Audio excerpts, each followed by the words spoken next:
आपल्या रँक वरती आपला ऍडमिशनची प्रोसेस पूर्ण होणार आहे. त्याला आपण ऑल इंडिया रँक असं म्हणतो, AIR, म्हणजे ऑल इंडिया रँक वरती ऍडमिशन होणार आहे.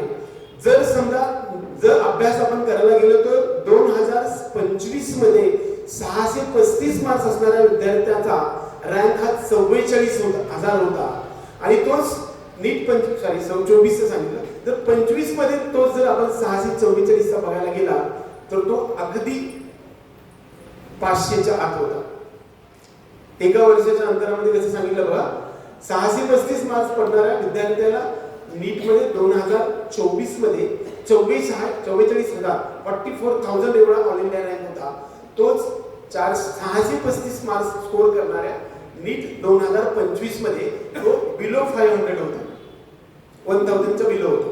म्हणजे स्कोर आपल्यासाठी मायने राहत नाही, आपल्या पुढे मुलं किती आहे आणि आपण पाठीमागे किती आहे यावरती अवलंबून असतं. म्हणजे त्याला आपण पर्सेंटाईल म्हणतो. बऱ्याच वेळा पर्सेंटेज बद्दल आपल्याला माहित आहे की 100 पैकी किती मार्क्स आपल्याला पडतात हे आपण शोध घेतो, म्हणजे मार्क्स किती आहेत हा महत्त्वाचा, त्याला पर्सेंटेज म्हणतो.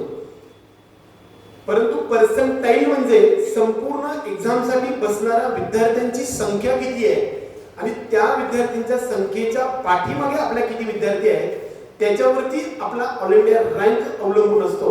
त्याला आपण पर्सेंटाईल म्हणतो. आणि 50 पर्सेंटाईल हे आपल्याला इलिजिबिलिटी क्रायटेरिया ठरवत असतो. दरवर्षी हा इलिजिबिलिटी क्रायटेरिया बदल होत राहतो. का?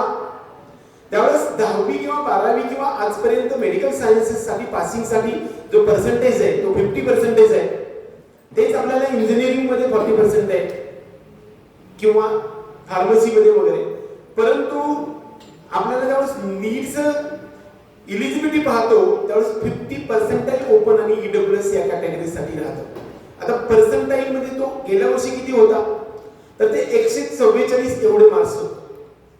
म्हणजे 720 पैकी 144 पेक्षा जास्त स्कोर करणाऱ्या विद्यार्थ्यांची संख्या ही 23 लाखांमधले 11.5 लाख एवढी संख्या होती आणि 11.5 लाख एवढी संख्या हे बिलो 50 पर्सेंटाईल होते असा त्याचा अर्थ होतो. आपल्याला इलिजिबल झालं म्हणजे फक्त फॉर्म भरता येतो, बरोबर. याच्या अगोदरची घ्या सर, आपल्याला फॉर्म भरता येतो.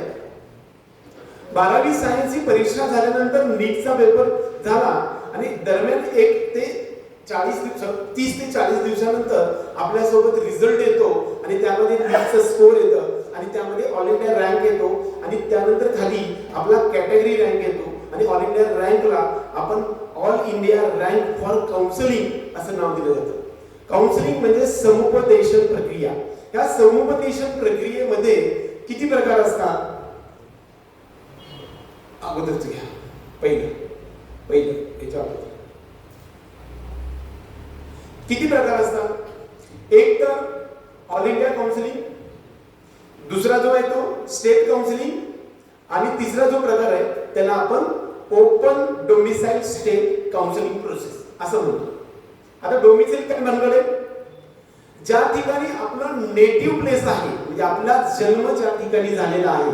म्हणजे उदाहरणार्थ मी महाराष्ट्राचं डोमिसाइल असलो, नॅशनॅलिटी आणि डोमिसाइल हे मोस्ट आहे, सर्वात मोस्ट इम्पॉर्टंट डॉक्युमेंट आपल्या भारत देशामध्ये कोणतं असेल तर मी भारताचा नागरिक असलो पाहिजे, म्हणजे नॅशनॅलिटी. आदिवासी प्रमाणपत्र सगळ्यांनी काढून घ्यायला पाहिजे, त्याची व्हॅलिडिटी लाईफ टाइम असते. आता डोमिसाइल हा प्रकार आहे, त्याला हे जे आदिवासी आहे ते महाराष्ट्र राज्यामधलं असेल तर तुम्ही स्टेट काउन्सिलिंग प्रक्रियेमध्ये 85% साठी इलिजिबल आहात. मग ते गव्हर्नमेंट आणि प्रायव्हेट दोन्ही इन्स्टिट्यूट, मग मेडिकल मध्ये MBBS पासून फिजिओथेरपी पर्यंत असणाऱ्या वेगवेगळ्या फॅकल्टीमध्ये MBBS, BDS, BAMS, BHMS, BUMS, BOTH, BPTH, BP&O, BSc nursing या सर्व फिजिओथेरपी पर्यंत असणाऱ्या सर्व गव्हर्नमेंट आणि प्रायव्हेट इन्स्टिट्यूट्स मध्ये 85% साठी इलिजिबल होण्यासाठी तुम्हाला तुमचं डोमिसाइल महाराष्ट्र राज्यातलं असणं आवश्यक आहे. आणि तुमची 10वी आणि 12वी दोन्ही आपल्या महाराष्ट्र राज्यातल्या कोणत्याही जिल्ह्यामधून असलं तर तुम्ही इलिजिबल असत असता. स्टेट काउन्सिलिंग म्हणजे महाराष्ट्र राज्यामधल्या 85% सीट्स मध्ये आपल्याला ऍडमिशन साठीच्या प्रक्रियेमध्ये भाग घेणं आणि त्याच्यासाठी रजिस्ट्रेशन सीईटी सेल म्हणजेच Maharashtra state entrance test cell आपण ज्याला म्हणतो, महाराष्ट्र सीईटी सेल, याच्याकडे आपल्याला 1000 रुपये सर्वांना भरून रजिस्ट्रेशन करावं लागतं. आणि हे रजिस्ट्रेशन संपूर्ण काउन्सिलिंग प्रोसेस साठी 3 ग्रुप मध्ये होतं. एमबीबीएस बीडीएस चा एक ग्रुप असतो, बीएमएस बीएमएस बीएचएमएस चा दुसरा ग्रुप असतो आणि physiotherapy, audio therapy, speech therapy, occupational therapy, BP and O या सर्वांसाठीचा सी ग्रुप असतो, त्याला आपण अलाइड कोर्सेस असं म्हणतो. याच्यासाठीचं रजिस्ट्रेशनची मेरिट कोट्यासाठी 1000 रुपये फी भरून आपल्याला रजिस्ट्रेशन करावं लागतं आणि आयक्यू किंवा इन्स्टिट्यूशन कोटा किंवा मॅनेजमेंट कोट्यासाठी 5000 रुपये भरून रजिस्ट्रेशन करावं लागतं. ही सर्व प्रक्रिया आपल्याला मेरिटच्या बेसिस वरती भरली जाते. पहिल्यांदा सर्वात महत्त्वाचा जो टॉपिक आहे तो म्हणजे पहिली कारण एमसीसी काउन्सिलिंग. आता काउन्सिलिंगचे किंवा ऍडमिशन प्रक्रियेचे प्रकार किती, त्यामध्ये पहिल्यांदा सांगितलेलं होतं की all India counselling. All India counselling म्हणजे संपूर्ण भारत देशातल्या कोणत्याही संस्थेमध्ये आपण जन्म जर भारत देशामध्ये घेतलेला असेल तर आपल्याला मेरिटच्या बेसिसवरती अगदी सर्व देशातल्या प्रत्येक कॉलेजमध्ये ऍडमिशन घेण्याचा जो राईट आहे, शिक्षण घेण्याचा राईट जो अधिकार आहे, तो अधिकारासाठी म्हणून एमसीसी म्हणजे मेडिकल काउन्सिलिंग कमिटी याच्या थ्रू आपल्याला एमबीबीएस आणि बीडीएस साठीची प्रोसेस सुरू होते. त्याला पहिल्या प्रोसेसला काय म्हणतो आपण बघा, all India quota MBBS counselling process. ही कोण चालवते? एमसीसी म्हणजे मेडिकल काउन्सिलिंग कमिटी. ही ऑल इंडिया लेवलवरती फक्त 2च फॅकल्टीचं ऍडमिशन साठी चालते, ते म्हणजे एमबीबीएस आणि बीडीएस. एमबीबीएस बीडीएस संपूर्ण भारत देशामध्ये जवळपास 556 एवढे कॉलेजेस आहेत दोन्ही मिळून.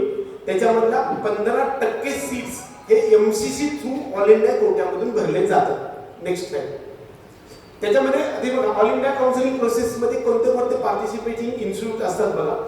हे जे आहेत ते ज्यांना ऑल इंडिया काउन्सिलिंग प्रक्रियेमधून एमबीबीएस ला ऍडमिशन घ्यायचं आहे अशा विद्यार्थ्यांसाठी एम्स, ज्याला आपण all India institute of medical sciences म्हणतो, असे एकूण भारत देशामध्ये 20 इन्स्टिट्यूट्स आहेत. त्याच्यामधलं एम्स नागपूर हे आपल्याला 2020 मध्ये इस्टॅब्लिश झालेली संस्था आहे. हे सेंट्रल युनिव्हर्सिटी आपण म्हटलं जातं. याचं फंडिंग हे सेंट्रल तर्फे होतं, त्यामुळे याचं सुद्धा सेंट्रल काउन्सिलिंग कमिटी मधून ज्याचं मेरिट अबव 670-80 म्हणजे जवळपास 680-90च्या ऑल इंडिया रँक 3000-2000च्या आत असेल तर तुम्हाला यामध्ये एम्स मध्ये असते. आणि टोटल एमबीबीएस चा कोर्स आपल्याला 5000 रुपये होतो. 1260 राईट, 1260 एवढी फीज आहे. 1260 एवढी फक्त फीज आहे एम्स साठी. हॉस्टेल मेसची म्हणजे संपूर्ण वर्षभराला हॉस्टेलची आणि मेसची फीज फक्त 15 रुपये. म्हणजे आणि आंतरराष्ट्रीय दर्जाचे हे इन्स्टिट्यूट्स आहेत आणि ह्या इन्स्टिट्यूटला मध्ये ऍडमिशन घेण्याची धडपड किंवा ड्रीम आपल्या सर्वांचं असतं आणि त्याच्यासाठी प्रत्येक प्रश्नाचं उत्तर बरोबर यावं लागतं. 720 पैकी 720 मार्क पडण्याची ज्याची कॅपॅसिटी असते, त्यात मग थोड्या मिस्टेक झाल्या तर तुम्हाला एम्स मध्ये ऍडमिशन 100% मिळेल. आपल्याकडे यावर्षी एम्स मध्ये 3 ऍडमिशन झाले. 705 मार्क्स असणारा विद्यार्थी सुद्धा काउन्सिलिंगला माझ्याकडे होता. पार्टिसिपेटिंग इन्स्टिट्यूट इन एमसीसी म्हणजे मेडिकल काउन्सिलिंग कमिटी मध्ये एम्सच्या 20 इन्स्टिट्यूट्स मध्ये आपल्याला ऍडमिशन मेरिट बेसिस वरती घेता येतं. दुसरा जे मी मगाशी सांगितलेलं जिप्मर, ज्याला आपण Jawaharlal institute of post medical education and research, हे पॉंडिचेरी मध्ये 200 सीट्स आहेत आणि कराईकाल ते सुद्धा तिकडेच आहे. कराईकाल पॉंडिचेरीच्या बाजूला. ही सुद्धा आंतरराष्ट्रीय दर्जाचे सर्व प्रकारचे डिपार्टमेंट आपली टॉपचे असणार. इथं बनणारा डॉक्टर आहे तो टॉपचा डॉक्टर बनणार. म्हणजे जिप्मर एक टॅग आहे, एम्स एक टॅग आहे. ह्याच्यामध्ये आपल्याला ऍडमिशन घ्यायचं असेल तर 700 च्या आसपास किंवा 705 पेक्षा जास्त मार्क्स लागतात. आता तिसरा जो टॉपिक आहे ते बघा एएफएनसी म्हणजे आर्म फोर्सेस मेडिकल कॉलेज. एकच कॉलेज आहे भारत देशामध्ये, ते पुणे या ठिकाणी आहे. या ठिकाणचं सुद्धा रजिस्ट्रेशन आपल्याला एमसीसी मधून करावं लागतं. त्याच्यामध्ये 15% seats in government medical colleges across in India, Bharat देशामध्ये असणाऱ्या सर्व गव्हर्नमेंट MBBS त्याचबरोबर BDS कॉलेजेस मधले 15% मेरिट बेसिसवरती जे सीट्स असतात ते सीट्स आपल्याला सुद्धा या MCC काउन्सिलिंग प्रोसेस मधून भरले जातात. त्याचबरोबर आता BHU म्हटलं बनारस हिंदू युनिव्हर्सिटी, मला वाटतं मॅडमने BHU च्या संदर्भामध्ये आता बोलले. आता BHU चा विद्यार्थी शिकलेला जर तुमच्या इन्स्टिट्यूटला शिकवायला असेल तर ते काय सांगायचं? BHU म्हणजे बनारस हिंदू युनिव्हर्सिटी हे वर्ल्ड क्लास आणि भारत देशामध्ये आणि जगामध्ये एक टॅग आहे की त्याच्यामध्ये शिकलेला जो स्टुडंट असतो तो मेरिट, त्याचं मेरिट असतं ते अबाव 700च्या वरतीच वगैरे असतं. त्यामुळे BHU त्याला बनारस हिंदू युनिव्हर्सिटी असं म्हणतो. इंडियन मेडिकल स्कूल असं समजा. JNMC AMU त्याला अलीगड मुस्लिम युनिव्हर्सिटी असं म्हणतो. आणि ते जवाहरलाल नेहरू मेडिकल कॉलेज अलीगड या ठिकाणी हे सुद्धा सेंट्रल युनिव्हर्सिटी आहे. तिथं सुद्धा मुस्लिम युनिव्हर्सिटीसाठी आपल्याला टॉपचं मेरिट लागतं, अबाव 700 मार्क्स लागतं. MGIMS म्हणजे Mahatma Gandhi institute of medical sciences जे आहे ते वर्धा सेवाग्राम या ठिकाणी एक कॉलेज आहे. तिथे 100 सीट्स आहेत, त्यातले 50% सीट्स आहेत ते ऑल इंडिया कोट्यामधून भरले जात असतात. College affiliated with deemed universities. संपूर्ण भारत देशामध्ये डीम्ड युनिव्हर्सिटीज असं एक कन्सेप्ट आहे की ज्या कन्सेप्टला आपण अधिमत किंबहुना स्वायत्त संस्था असं म्हणतो किंवा ऑटोनॉमस संस्था असं म्हणतो. त्याला आपण सेल्फ फायनान्स संस्था असं सुद्धा म्हणतो. या डीम्ड युनिव्हर्सिटी महाराष्ट्र राज्यामध्ये एकूण 14 आहेत आणि संपूर्ण भारत देशामध्ये रिसेंटली इस्टॅब्लिश झालेल्या ची संख्या 55 एवढी संख्या आहे. आणि जवळपास महाराष्ट्र राज्यामध्ये 2400 एवढे MBBS चे सीट्स उपलब्ध आहेत. त्याच्यामध्ये 85% मेरिट बेसिसवर भरले जातात आणि 15% हे NRI कोटा, नॉन रेसिडेन्शियल इंडियन या लोकांसाठी भरले जात असतात. राऊंड 1, 2, 3 च्या नंतर NRI सीट्स जर नसतील तर those are converted into management Kota.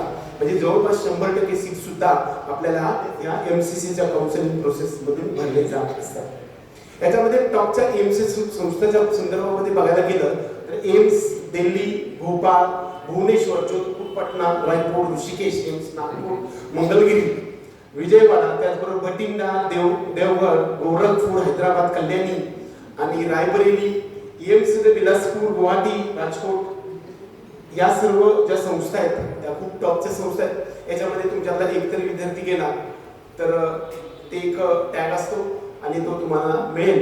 आणि त्याच्यासाठी आता खूप सारा वेळ आहे तुमच्याकडे. मला वाटतं 10वीतल्या विद्यार्थ्यांसाठी सध्या 2.5 वर्षाचा वेळ आहे, 11वीतल्या विद्यार्थ्यांसाठी 1.5-2 वर्ष आहे आणि 12वीच्या विद्यार्थ्यांसाठी मात्र कमी वेळ राहिलेला आहे. तुम्ही त्याच्यासाठी एक ड्रीम घ्या. अगोदरचं स्लाइड सर, अगोदरची स्लाइड घ्या. याच्यानंतर काही इलिजिबिलिटी क्रायटेरियाच्या संदर्भात यामध्ये घ्यायचं असेल, एम्स मध्ये जर आपल्याला घ्यायचं असेल तर फिजिक्स, केमिस्ट्री, बायोलॉजी आणि इंग्लिश या तिन्ही विषयाला जे मार्क्स आहेत ना 100% आपल्याला 60% लागते आणि SC आणि ST कॅटेगरीसाठी 50%. PWD कोणी कॅटेगरी असते त्याला पर्सन विथ डिसेबिलिटी म्हणतो. म्हणजे दिव्यांग 40% पेक्षा जास्त तुमचं जर समजा डिसेबिलिटी असेल तर तुम्हाला तुमच्या जिल्हा सिव्हिल हॉस्पिटलमध्ये एक सर्टिफिकेट मिळतं. ते व्हेरीफाय करून आपण भारत देशामध्ये असणाऱ्या 16 इन्स्टिट्यूट्समध्ये जर आपल्याला PWD सर्टिफिकेट व्हेरीफाय झालं तर तुम्हाला 45% मार्क्स असले तरी चालतात. एवढंच नव्हे तर जस्ट इलिजिबल माणसाला सुद्धा MBBSचं टॉपचं मेडिकल कॉलेज मिळू शकतं. एकंदरीत सगळे 612ची संख्या. नेक्स्ट टाइम जिप्मरच्या संदर्भात मी तुम्हाला सर्व सांगितलं. एकूण 200 सीट्स आहेत. त्यानंतर BHU 100 आणि आपण सांगितलेलं अलीगड मुस्लिम युनिव्हर्सिटीचे 150 सीट्स उपलब्ध आहेत. त्याच्यासाठी सुद्धा इलिजिबिलिटी क्रायटेरिया तो सेम आहे. आपल्या फिजिक्स, केमिस्ट्री, बायोलॉजी आणि इंग्लिश यांची बेरीज 50% एवढी असली पाहिजे. पुढे घ्या. AFMCच्या संदर्भामध्ये सांगायचं झालं तर आर्म्ड फोर्सेस मेडिकल कॉलेज हे सुद्धा टॉपचं इन्स्टिट्यूट एक इन्स्टिट्यूट आहे जे पुणे या ठिकाणी स्थित आहे आणि या ठिकाणी 150 सीट्स आहेत. त्यामध्ये बॉईजसाठी 115 सीट्स आहेत आणि त्यानंतर 30 गर्ल्ससाठी आहेत. फॉरेन नॅशनल जे काही नॅशनल्स आहेत आपल्या भारत देशाच्या बाहेरच्या लोकांसाठी सुद्धा 5 सीट्स उपलब्ध आहेत. 10 सीट मात्र इकडे SC आणि ST साठी 145 मध्ये उपलब्ध आहे. इलिजिबिलिटी क्रायटेरिया जो आहे तो सेम आहे. पुढे आता बऱ्याच वेळा जे पाहायला गेलं तर संपूर्ण भारत देशामध्ये असणाऱ्या महाराष्ट्रातल्या सुद्धा गव्हर्नमेंट कॉलेजची संख्या 41 एवढी MBBS ची झालेली आहे. AFMCचं एक कॉलेज आहे, एम्स एक कॉलेज आहे महाराष्ट्राच्यामध्ये, आणि प्रायव्हेट कॉलेजची संख्या जवळपास 24 एवढी झालेली आहे. यामध्ये सगळे मिळून 10,000च्या आसपास MBBS चे सीट्स उपलब्ध आहेत. डीम्ड कॉलेजेसची संख्या सुद्धा 16 झालेली आहे. 2019 मध्ये कोविड-19 ज्याला आजार आला होता त्यावेळेस जी डॉक्टरांची संख्या विकसनशील देशामध्ये किती असायला पाहिजे याच्यावरती ज्यावेळेस सर्वे झाला त्यावेळेस 1000 एवढ्या लोकसंख्येगणिक एक मेडिकल प्रॅक्टिशनर असला पाहिजे हा कन्सेप्ट पुढे आला, आणि त्या अनुषंगानं मेडिकल कॉलेजेसची संख्या वाढवण्याचा जो सरकारचा उद्देश आहे त्यामधून आपण बघायला गेलं तर आता MBBS चं ऍडमिशन घेणं थोडंसं सोपं झालंय असं मला वाटतंय, कारण कॉलेजची संख्या नेक्स्ट आहे, कॉलेजची संख्या वरचेवर वाढत चालली आहे. हे जे ते संख्येची सांगितलं महाराष्ट्रामध्ये किती कॉलेजेस आहे वगैरे नेक्स्ट आहे. आता डीम्ड युनिव्हर्सिटीमध्ये जर त्यांना ऍडमिशन घ्यायचंय तर डीम्ड युनिव्हर्सिटीच्या संदर्भात मी पाठीमागेच तुम्हाला सांगितलं होतं की याला ऑटोनॉमस असं म्हणतो किंवा ज्याला आपण सेल्फ फायनान्स किंवा अधिमत असं म्हणतो. त्यामध्ये MGM चे एकूण 4 मेडिकल कॉलेज झालेले आहेत, DY पाटीलचे 3 आहेत, भारती विद्यापीठाचे 2 आहेत, दत्ता मेघेचे 2 आहे, आणि प्रवरा इन्स्टिट्यूट 1 आहे, आणि कृष्णा कराडे 1 आहे. असे महाराष्ट्रामध्ये एकूण 14 डीम्ड युनिव्हर्सिटी आहेत. प्रत्येक ठिकाणी 250 किंवा 200 एवढे सीट्स आहेत. या ठिकाणी जी फीज आहे ते तुम्हाला 20 लाखापेक्षा जास्त आहे. त्यांचं मेरिट मात्र थोडं कमी राहतं. डीम्ड युनिव्हर्सिटी ह्या टॉपच्या युनिव्हर्सिटी असतात, सेल्फ फायनान्स असतात, त्या ठिकाणी खूप पेशंट फ्लो चांगला असतो आणि येणारा पेशंट सुद्धा खूप जेन्युइन असतो. त्यामुळे यामध्ये एज्युकेशन जो घेणारा विद्यार्थी आहे तो चांगला डॉक्टर बनून येतो. गव्हर्नमेंट मेडिकल कॉलेजमध्ये जो पेशंट फ्लो असतो तो खूप मोठ्या प्रमाणात असतो. व्हरायटी पेशंट्स पण खूप पाहायला मिळतात, परंतु पेशंट हा जेन्युइन नसतो, त्यामुळे त्याचा फॉलोअप आपल्याकडे येत नाही. त्यामुळे डीम्ड युनिव्हर्सिटी किंवा प्रायव्हेट मेडिकल कॉलेजमध्ये घेतलेल्या एज्युकेशनमध्ये जो विद्यार्थ्यांचा जो ऑपरेशन करण्याची किंवा प्रत्यक्षात ट्रीटमेंट देण्याचा जो कन्सेप्ट येतो तो खूप चांगल्या पद्धतीनं राहताना दिसतो. दरम्यान 20 लाखापासून ते 27 लाखापर्यंत पर इयर फीज आहे. दरम्यान 1 कोटीच्या आसपास किंवा 10 पर्यंत 25 पर्यंत ज्यांचं बजेट आहे त्यांना आपल्याला डीम्ड युनिव्हर्सिटीमध्ये महाराष्ट्र राज्यामध्ये एकूण 14 युनिव्हर्सिटी, कर्नाटक राज्यामध्ये 12 आहेत, त्याचबरोबर 16 युनिव्हर्सिटीज पॉंडिचेरी आणि तमिळनाडूमध्ये, आणि संपूर्ण रेस्ट ऑफ द इंडियामध्ये असणाऱ्या टोटल संस्थांची संख्या एकूण 55 एवढ्या डीम्ड युनिव्हर्सिटी त्याच्यामध्ये आपल्याला MBBS करता येऊ शकतं.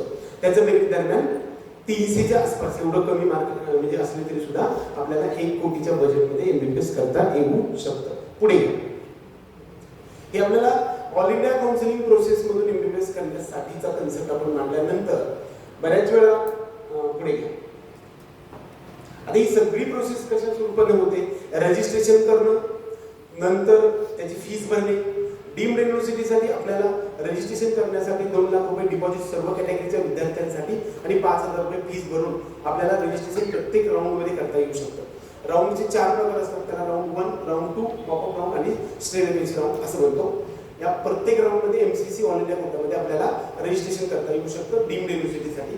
मी तुम्हाला MCC ऑल इंडिया कोटामध्ये रजिस्ट्रेशन करण्यासाठी ज्यावेळेस आपल्याला गव्हर्नमेंट एम्स जिपमर आणि जे AMU BOG मध्ये किंवा 15% सीट्स मध्ये अप्लाय करण्यासाठी आपल्याला ओपन आणि EWS कॅटेगरीसाठी 10,000 डिपॉझिट आणि 1,000 फीस मध्ये म्हणजे 11,000 रुपये भरून आपल्याला प्रत्येक राऊंड मध्ये रजिस्ट्रेशन करता येऊ शकतं. आणि इतर कॅटेगरी म्हणजे SC आणि ST आणि OBC या कॅटेगरीसाठी आपल्याला 5,000 रुपये डिपॉझिट आणि 500 रुपये भरून म्हणजे 5,500 भरून आपल्याला त्याच्यामध्ये रजिस्ट्रेशन करता येऊ शकतं जे मेरिटच्या विद्यार्थ्यांसाठी.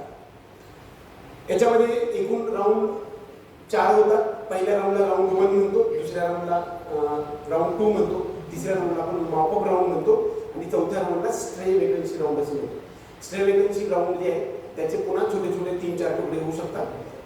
स्ट्रे वेकेन्सी राऊंड 1, 2, 3 असं होऊ शकतात. कधी कधी स्पेशल स्ट्रे वेकेन्सी राऊंड सुद्धा होतो आणि याच्यामधून संपूर्ण 100% सीट्स हे ऑल इंडिया कोट्यामधूनच भरले जात असतात. नेक्स्ट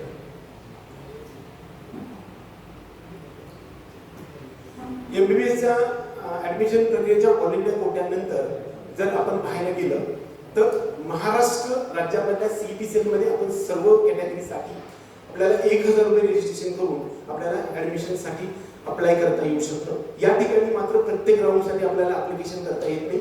राऊंड 1 आणि मॉपअप साठी 2 वेळाच आपल्याला विंडो ओपन होत असते. या ठिकाणी पाठीमागे MCC मध्ये आपल्याला डॉक्युमेंट्स अपलोड करावे लागत नाही, परंतु CET सेलकडे मात्र आपल्याला 100% सर्व डॉक्युमेंट्स आपल्याला अपलोड करावे लागतात. त्याच्यासाठी नॅशनॅलिटी मस्ट आहे, सर्वांनी काढून घ्या. त्याची व्हॅलिडिटी लाईफ टाईम असते. डॉक्युमेंटेशनच्या बाबतीमध्ये बघायला गेलं तर आपलं आधार कार्ड 10वीच्या मार्क्सनुसार असलं पाहिजे. 10वीच्या मार्क्सनुसार जे असतं त्याच्या स्पेलिंगमध्ये मिस्टेक नसावी, तसं आधार कार्ड असणं आवश्यक आहे.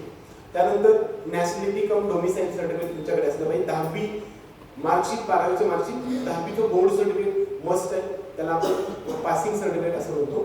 आणि त्यानंतर नीटचं स्कोर कार्ड. त्यानंतर महत्त्वाचा जो टॉपिक येतो तो म्हणजे कॅटेगरी. हा सर्वात इम्पॉर्टंट थिंग आहे, त्याच्यावरती आपण आता डिस्कशन करणार आहे. आता सेंट्रलमध्ये ज्यावेळेस आपण कॅटेगरीमध्ये वर्गीकरण करायला जातो त्यावेळेस एकूण 5 कॅटेगरीमध्ये आमचं वर्गीकरण होतं. म्हणजे एकतर ओपन या कॅटेगरीमध्ये, नंतर EWS, नंतर OBC, नंतर SC आणि ST. या 5 कॅटेगरीच्या व्यतिरिक्त दुसऱ्या कॅटेगरी भारत देशामध्ये नाही आहे. परंतु तोच जर वर्गीकरण आपण जर क्लासिफिकेशन महाराष्ट्र राज्याचं पाहायला गेलं तर मात्र एकूण 11 कॅटेगरीमध्ये वर्गीकरण होतं. एक तर ओपन कॅटेगरी, दुसरी जी आहे ते OBC, त्यानंतर EWS ज्याला इकॉनॉमिकली वीकर सेक्शन म्हणतो, त्यानंतर SPC जी छोटी कॅटेगरी OBC मध्येच आहे, त्यानंतर VJ ज्याला आपण विमुक्त जाती म्हणतो किंवा डी नोटिफाईड ट्राइब्स असं म्हणतो, नंतर NT म्हणजे नॉमॅटिक ट्राइब्स आहे त्याला आपण NTBCD म्हणतो किंवा NT 1, 2, 3 म्हणतो. प्रत्येकाला जो आहे NT1 ला 2.5, NT2 ला 3.5 आणि NT ला म्हणजे NT3 ला त्या ठिकाणी 2% आरक्षण असतं. आणि त्यानंतर SC आणि ST म्हणजे शेड्यूल कास्ट आणि शेड्यूल ट्राइब्स त्या ठिकाणी 13% आणि रिस्पेक्टिव्हली 7% एवढं आरक्षण ओपन म्हणजे गव्हर्नमेंट कॉलेजमध्ये आरक्षण असतं. आपल्या कॅटेगरीमध्ये मेरिटनुसार आपल्याला कॅटेगरी SML येतो. ज्यावेळेस आपण रजिस्ट्रेशन करतो त्यावेळेस आपल्याला एक कॉमन मेरिट लिस्ट येते.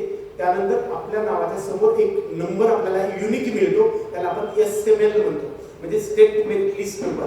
आणि या SMLच्या पुढे आपला कॅटेगरी SML येतो. तो कॅटेगरी SML नुसार आपले जे सीट्स आहेत त्या सीट्स मधून आपलं सिलेक्शन होत असतं.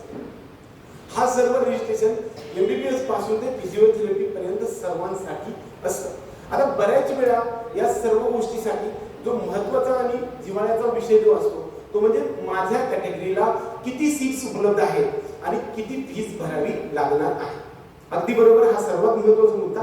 गेल्या वर्षी 2024 मध्ये सरकारने एक महिलांसाठी निर्णय, मुलींना मोफत शिक्षण या शिक्षणाखाली सर्व मुलींसाठी जो काही ट्युशन फी आहे, आता एखाद्या सर्व कॉलेजची फीचं मध्ये जर वर्गीकरण पाहायला म्हणजे डिस्ट्रीब्युशन किंवा त्याला आपण ब्रेकअप म्हणूया हे पाहायला गेलं तर ट्युशन फी, त्यानंतर डेव्हलपमेंट फी आणि परत छोट्या छोट्या फीज असतात म्हणजे लायब्ररी डिपॉझिट आहे, फीज वगैरे छोटे छोटे असतात.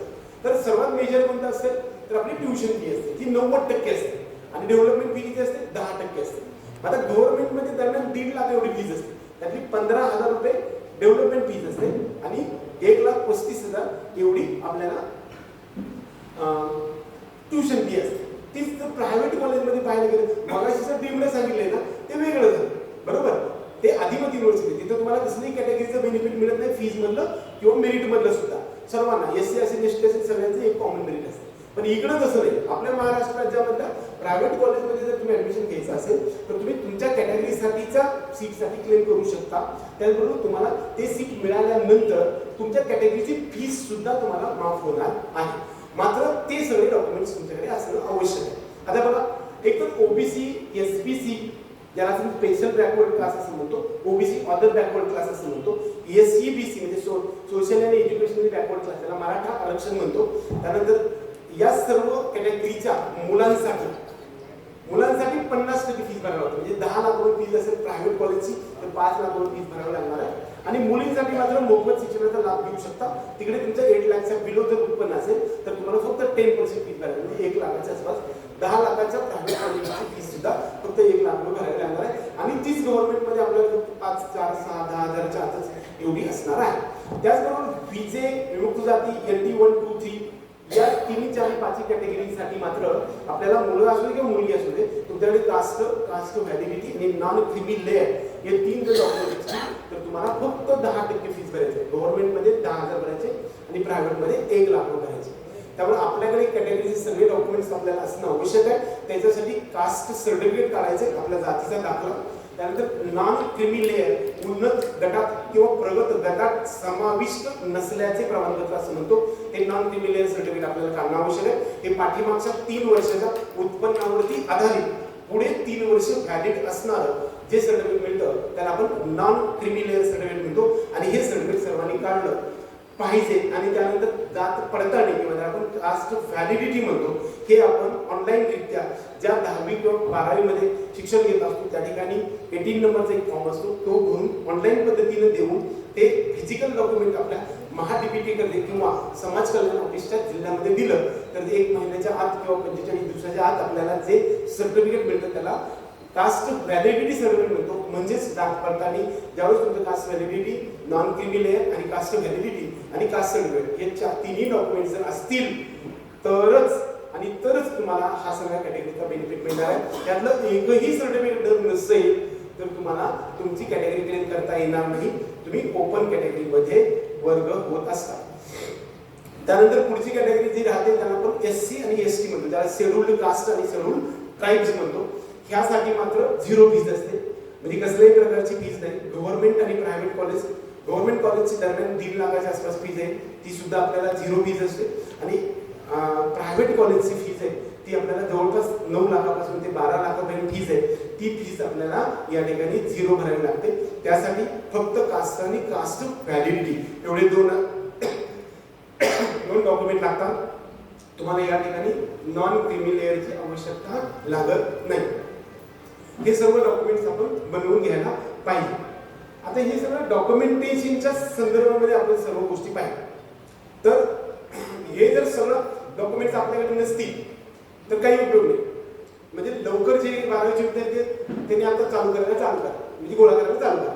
एक तर EWS म्हणून एक कॅटेगरी आहे की तुमच्याकडे कोणतीच कॅटेगरी नाही आहे. उदाहरणार्थ काही असे लोक आहेत की ओबीसी पण नाही, SCBC पण नाही, किंवा हे सर्वच कॉन्स्टिट्यूशनल रिझर्वेशन ते महाराष्ट्र शासनानं दिलेले आहे, हे आपल्याकडे नाही. परंतु माझं उत्पन्न मात्र बिलो 8 lakhs आहे. तर अशा सवर्ण कॅटेगरीच्या विद्यार्थ्यांसाठी 2019 पासून एक EWS सेंट्रल आणि स्टेट म्हणजे त्याला इकॉनॉमिकल वीकर शिक्षण असं नावाच्या गटाखाली आपण जरी सवर्ण असेल म्हणजे जरा जात समजा उन्नत गटात असेल तरी सुद्धा तुम्हाला EWS सर्टिफिकेट सेंट्रलचं एक क्रायटेरिया वेगळा आहे आणि स्टेटचं एक क्रायटेरिया वेगळा आहे. याच्यामधून 8 लाखाच्या बिलो जर उत्पन्न तुमचं असेल तर EWS सर्टिफिकेट सुद्धा तुम्हाला मिळतं. आणि ते EWS सर्टिफिकेट असेल तर मुलींना फक्त 10% फीस भरायची आहे आणि मुलांना 50% फीस भरायची आहे. म्हणजे एकंदरीत हे डॉक्युमेंट्स आपल्याकडे 100% असणं आवश्यक आहे. नवीन कॅटेगरीचा जर आपण शोध घ्यायला गेलो तर आपल्याला डिफेन्स म्हणून एक कॅटेगरी आहे. त्याच्यासाठी डिफेन्स 1, 2, 3 म्हणजे डिफेन्स 1, 2, 3 म्हणजे ज्याला आपण असं म्हणूया की जे सीमावरती लढणारे जे लोक आहेत त्यांच्यासाठी डिफेन्स 1 आहे. आणि माजी सैनिक त्याला डिफेन्स 1 म्हटलं जाते. जे स्वतः चालू आहे म्हणजे जे सैनिक आहेत स्वतः सध्या त्यांना आपण डिफेन्स 2 म्हटलंय. आणि डिफेन्स 3 जे आहे ते दुसऱ्या राज्यातले लोक आपल्या राज्यामध्ये आलेले असतात आणि ते इथं सेटल झालेले असतात परंतु त्यांनी देशासाठी काम केलेलं असतं. याच्यासाठी डिफेन्स 3 या नावाची कॅटेगरी आहे. त्याच्यासाठी अनुक्रमे 3 आणि 2 आणि 1% गव्हर्नमेंट मेडिकल कॉलेजमध्ये सीट्स रिझर्व असतात. PWD पर्सन विथ डिसॅबिलिटी असं एक कॅटेगरी आहे की जी कॅटेगरी आपल्याला आपण फिजिकली हँडिकॅप्ड असाल आणि ती जर समजा 40% पेक्षा जास्त असाल आणि तुम्हाला तुमच्या जिल्हा रुग्णालयानं जर ते सर्टिफिकेट दिलेलं असेल आणि महाराष्ट्र आणि भारत देशामध्ये असणाऱ्या ज्या नीट आणि JEE व्हेरीफाय केलेल्या संस्था आहेत, जे हॉस्पिटल एक आहे, हिअरिंग हेल्थ सेंटर म्हणून एक मुंबईमध्ये आहे, एम्स नागपूर आहे, अशा प्रकारचे 3 संस्था महाराष्ट्रामध्ये आणि संपूर्ण भारत देशामध्ये असणाऱ्या 16 इन्स्टिट्यूट्स मधून आपल्याला ते व्हेरीफाय करून जर मिळालं तर 5% गव्हर्नमेंट मेडिकल कॉलेजेसमध्ये आपल्याला सीट्ससाठी आपण क्लेम करू शकता. त्याच्यासाठी तुम्हाला तुमच्या स्कोअरमध्ये 45% नीटसाठी आणि फिजिक्स केमिस्ट्री बायोलॉजी सुद्धा 45% असेल तर चालेल. आणि ओबीसी असेल तर ओबीसी पासून इतर सर्व कॅटेगरीला 40% किंवा 40% असेल तर तरी चालू शकतो. म्हणजे जी काही कॅटेगरी आपण ओबीसी आहे आणि पीडब्ल्यूडी तर त्यांच्यासाठी तुम्हाला 40% चालेल आणि ओपन असेल तर 45%च्या विद्यार्थ्यांना तिथं क्लेम करता येऊ शकतं. परंतु 141 मार्क पडणाऱ्या विद्यार्थ्याला सुद्धा ओबीसी मधून यावर्षी गव्हर्नमेंटचे एमबीबीएस कॉलेज पीडब्ल्यूडी मधून मिळाले आहे. काउन्सिलिंगच्या मार्गामध्ये किंवा प्रत्येक टप्प्यावरच्या जे काही नियम आणि रूल आणि जे गोष्टी आहेत त्या आपल्याला जर माहीत नसतील तर कदाचित आपण ह्या ऍडमिशन पासून वंचित राहतो. आपली जी काउन्सिलिंगची सिस्टम गेल्या 10 वर्षापासून चालू आहे. आपल्याकडे जवळपास आतापर्यंत 4700 पेक्षा जास्त विद्यार्थ्यांनी एमबीबीएसचं ऍडमिशन घेतलेलं आहे आणि ते आता विद्यार्थी शिकत आहेत. त्याचबरोबर मेडिकल सायन्स नंतर एमबीबीएसच्या नंतर बीएमएस, बीडीएस, बीएचएमएस, बीयूएमएस मध्ये युनानी म्हणून आहे, मुस्लिम ख्याती आहे ती. त्याचबरोबर बीएसएमएस म्हणून आहे, बॅचलर ऑफ सिद्ध मेडिकल आणि सर्जरी, हे सुद्धा बीएसएमएस असं म्हटलं जातं. त्याचबरोबर बीएचएमएस आहे, homeopathy, physiotherapy, audiotherapy, speech therapy, occupational therapy, BPNO अशा प्रकारच्या सुद्धा अलाइड कोर्सेससाठी ऍडमिशन आपल्याला जस्ट इलिजिबल किंवा इलिजिबलच्या खाली असतील मार्क तरी सुद्धा ऍडमिशन घेता येऊ शकतं. आता काउन्सिलिंगच्या माध्यमातून प्रायव्हेट मेडिकल कॉलेजमधल्या 15% ऍडमिशन घ्यायचं असेल तर मात्र जी फीस 10 ते 12 लाख रुपये आहे त्याच्यात 3 टाइम्स फी भरावी लागते. म्हणजे जवळपास 12 लाख असेल तर 36 लाख, 10 असेल तर 30, म्हणजे मेरिट कमी असेल तर आपल्याला 30 लाख रुपये पर इयर म्हणजे जवळपास 1.5 करोड रुपये भरावे लागणार. त्यामुळे माझं भाषण किती महत्वाचं आहे ते आता लक्षात आहे. आत्ताच मला जागा केलं की इथून पुढे आणखी आपल्याकडे जो पिरियड आहे त्याच्यामध्ये जर चांगला अभ्यास केला आणि आपल्या मेरिटच्या बेसिसवरती जर ऍडमिशन झालं तर मला वाटतं की आपले हे 1.5 करोड रुपये मिळवून देणारी सिस्टम आपल्याकडे उपलब्ध आहे असं मला वाटतं. खूप वेळा एखाद्या पालकामध्ये एक नाच असतो, आनंद असतो की एखादा शिक्षक असतील किंवा कोणतरी नोकरीला असतील आणि ते रिटायर होतात आणि त्यांची रिटायरमेंट झाल्यानंतर त्यांची पेन्शन आपल्या मुलाला देतात. मुलगा जरी नाकारती असला तरी त्याच्या वडिलाच्या पेन्शनवरती तो जगत असतो. तसा मुलाच्या पेन्शनवरती जगणारा माणूस मी आहे. ते कसं मी सांगेन तर माझी दोन्ही मुलं पहिल्याच प्रयत्नामध्ये एमबीबीएसच्या गव्हर्नमेंटसाठी ऍडमिशन झाले. नीट 2021 मध्ये 570 मार्क पडून जीएमसी चंद्रपूर या ठिकाणी माझ्या मुलाचं पहिल्याच प्रयत्नात ओपन कॅटेगरीमधून ऍडमिशन झालं आणि नीट 2025 मध्ये 24 मध्ये 635 मार्क पडले आणि माझ्या मुलीचं ऍडमिशन जीएमसी अमरावतीमध्ये झालं. की मी ज्या तिच्यासाठी साठवून ठेवले असते कदाचित 1 किंवा 1.5 कोटी रुपये तर हे दोघांचे मिळून 2 किंवा 3 कोटी रुपये मी बँकेत ठेवले तर मला आयुष्यभर पेन्शन मिळणार आहे. म्हणजे नुसतं वडीलच आपल्याला पेन्शन देत नसतो तर मुलगा सुद्धा आपल्याला पेन्शन देऊ शकतो आणि ती पेन्शन देण्याची सुवर्ण संधी आपल्याकडे मुलांकडे उपलब्ध आहे. म्हणजे वडिलांनी आपल्यासाठी जे परिश्रम करून साठवलेली जमापुंजी आहे ती त्यांच्या आयुष्यासाठी वापरण्यासाठीचा एक सुंदरसा जो संधी आहे ती आपल्याला या माध्यमातून उपलब्ध होऊ शकते. आता नीटच्या बरोबरच जे डबल ई साठी सुद्धा जी संधी असते त्याला जे डबल ई म्हणजेच जॉईंट एंट्रन्स एक्झामिनेशन असं म्हणतो. संपूर्ण भारत देशामध्ये खूप नामांकित संस्था आहेत. ह्या सुद्धा खूप गव्हर्नमेंटमध्ये जर मेरिटमध्ये नंबर लागला तर खूप कमी फीसमध्ये ऍडमिशन मिळतं. जवळपास 1 करोडपेक्षा जास्त पॅकेजेस उपलब्ध आहेत आणि टॉपचे इंजिनियर्स परदेशामध्ये आणि भारत देशामध्ये जे आपल्याला समोर ही सगळी संस्था हे जे सगळं सिस्टम दिसते ते आपल्याला इंजिनिअरिंगच्या डेव्हलपमेंटच्या माध्यमातून आपल्याला झालेलं. हे IITM किंवा NITM त्याला आपण NIT म्हणतो किंवा IIIT म्हणतो. याच्यामध्ये सुद्धा जवळपास 25 ते 36 हजाराच्या आसपास एवढी संपूर्ण भारत देशामध्ये उपलब्ध आहे आणि त्याच्यासाठी ऍडमिशन घेण्यासाठीची जॉईंट एंट्रन्स एक्झामिनेशन आहे. त्याच्यासाठी आपल्याला 2 परीक्षा द्याव्या लागतात तर JEE ॲडव्हान्स आणि मेन्स आणि याच्यामध्ये तुम्हाला मेरिटच्या बेसिसवरती ऍडमिशन घ्यावं लागतं. याच्यामधून जर ऍडमिशन नाही झालं तर तुम्हाला गव्हर्नमेंट इंजिनिअरिंगच्या वेगवेगळ्या 11 ब्रांचेसमधून आपल्याला ऍडमिशन करून आपल्याला इंजिनिअरमध्ये करिअर करता येऊ शकणार आहे. त्याचबरोबर जे काही त्याच्यापेक्षा कमी मार्क्स असतील तरी तुम्हाला प्रायव्हेट इंजिनिअरिंग कॉलेजमध्ये ऍडमिशन घेता येऊ शकणार आहे. आता हे सर्व गोष्टी मी तुम्हाला काउन्सिलिंगच्या बाबतीत सांगितल्या. म्हणजे आपल्याला डॉक्टर किंवा इंजिनियर बनण्यासाठी जी काउन्सिलिंग किंवा समुपदेशन प्रक्रियेमधून प्रत्येक गोष्टीचं आपल्याला नॉलेज असेल, डॉक्युमेंटेशन, राऊंडचे रूल्स असतील, फीस किती आहे या संदर्भामध्ये किंवा मेरिटचं कट ऑफ किती असतो. आता मी तुमच्यासमोर ज्यांना एक माझं बुकलेट दिलं ते नीट 2025 साठीचं बुकलेट आहे. जवळपास 5000 पेक्षा जास्त बुक आम्ही ते दिले होते. आजपर्यंत सध्या तुमच्या गावामध्ये 50 ते 100 MBBS आणि समकक्ष ॲडमिशनसाठी माझ्याकडे काउन्सिलिंगच्या माध्यमातून विद्यार्थी होते. करिअर मेकिंग गायडन्स नावानं जे मला बुकलेट दिलेलं आहे त्याच नावानं माझा एक चॅनल आहे, यूट्यूब चॅनल. त्या चॅनलला तुम्ही सबस्क्राईब करून घ्या. कदाचित बऱ्याचशा गोष्टी मोफत तुम्हाला मिळणार आहेत. ज्यांना आपल्या पर्सनल गायडन्ससाठी यायचं आहे त्याच्यासाठी सुद्धा त्यामध्ये डिस्क्रिप्शन बॉक्समध्ये दिलेले सर्व इत्थंभूत माहिती आम्ही त्याला दिलेली आहे. ते आपल्याला येऊ शकतात. पेड काउन्सिलिंगचे स्टुडंट्स तुमच्या माझ्याकडे गेल्या 5-7 वर्षामध्ये जवळपास 50 ते 100 MBBS कंप्लिटेड झालेले विद्यार्थी सुद्धा आहेत. माझ्यासोबत एक पालक पण इकडे बसलेले आहेत. डॉक्टर माधव पाटील यांची मुलगी माझ्याकडे काउन्सिलिंगला होती. नंतर आता नाव घेण्यासारखे बघायला तर 50-100 असतील, पण मला 11th आवरला ज्यावेळेस काल मला येण्याची झाली त्यावेळेस माझ्या लक्षात नाही आलं, कारण मी कधी नंदुरबारला येईल असं काही वाटत नव्हतं. परंतु आमचे मित्र सिद्धार्थ वाणी साहेबांनी आम्हाला ही संधी उपलब्ध करून दिली आणि तुमच्याबरोबर इंटरॅक्शन करण्याचा एक सुवर्ण संधी माझ्या आयुष्यामधला एक अपॉर्च्युनिटी वाटते.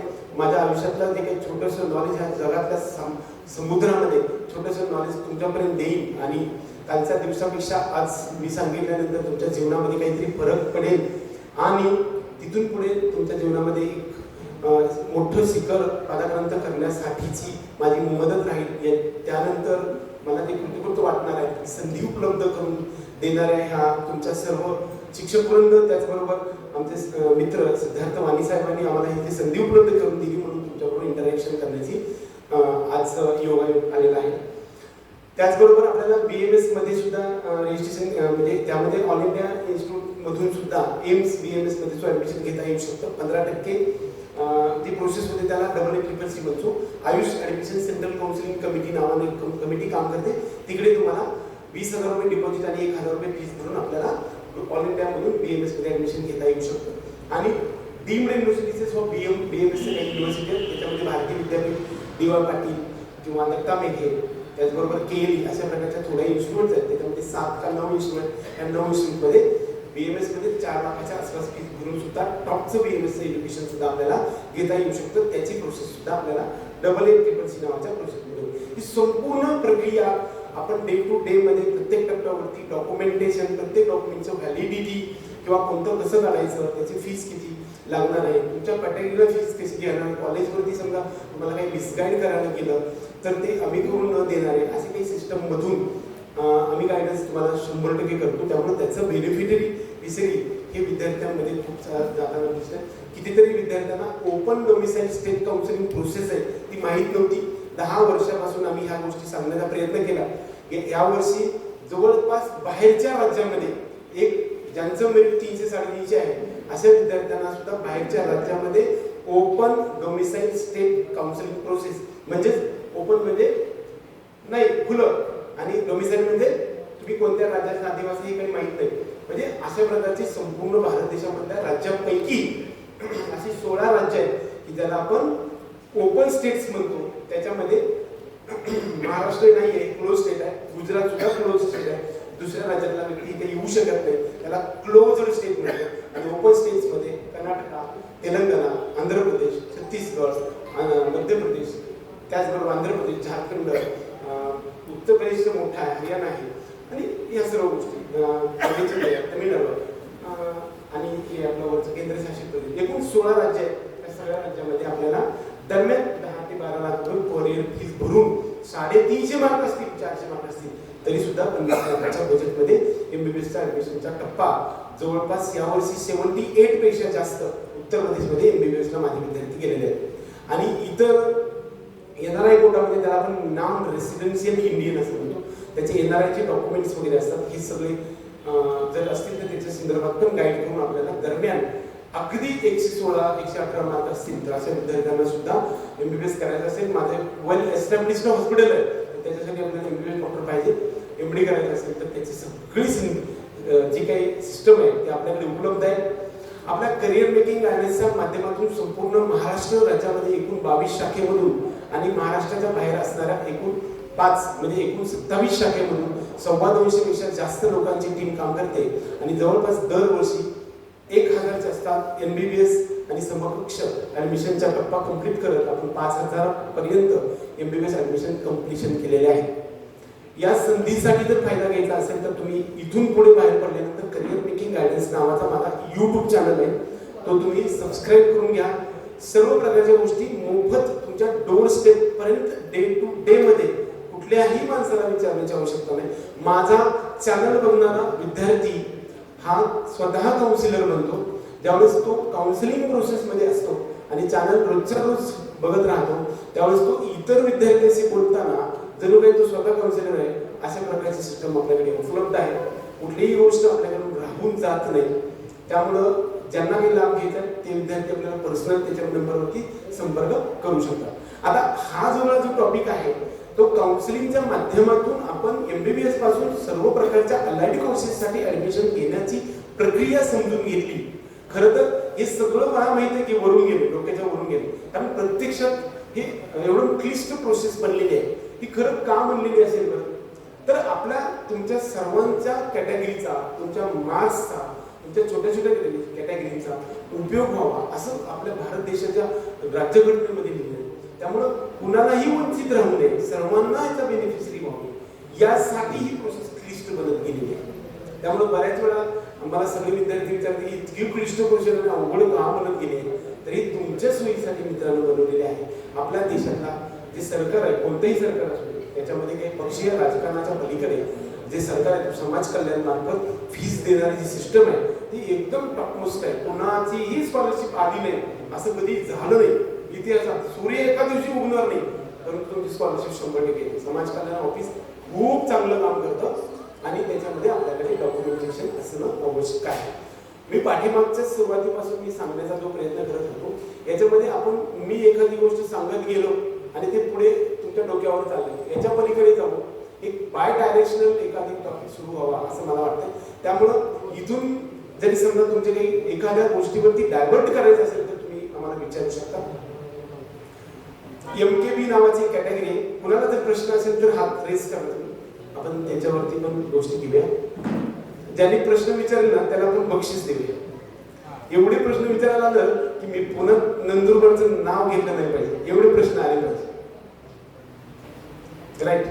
तर MKB नावाची एक कॅटेगरी आहे ज्याला आपण Maharashtra Karnataka border disputed border seats म्हणतो. त्याच्यासाठी reservation government medical college MBBS साठी आपल्याला 6 सीट्स उपलब्ध आहेत आणि BDS साठी आपल्याला 2 सीट्स उपलब्ध आहेत.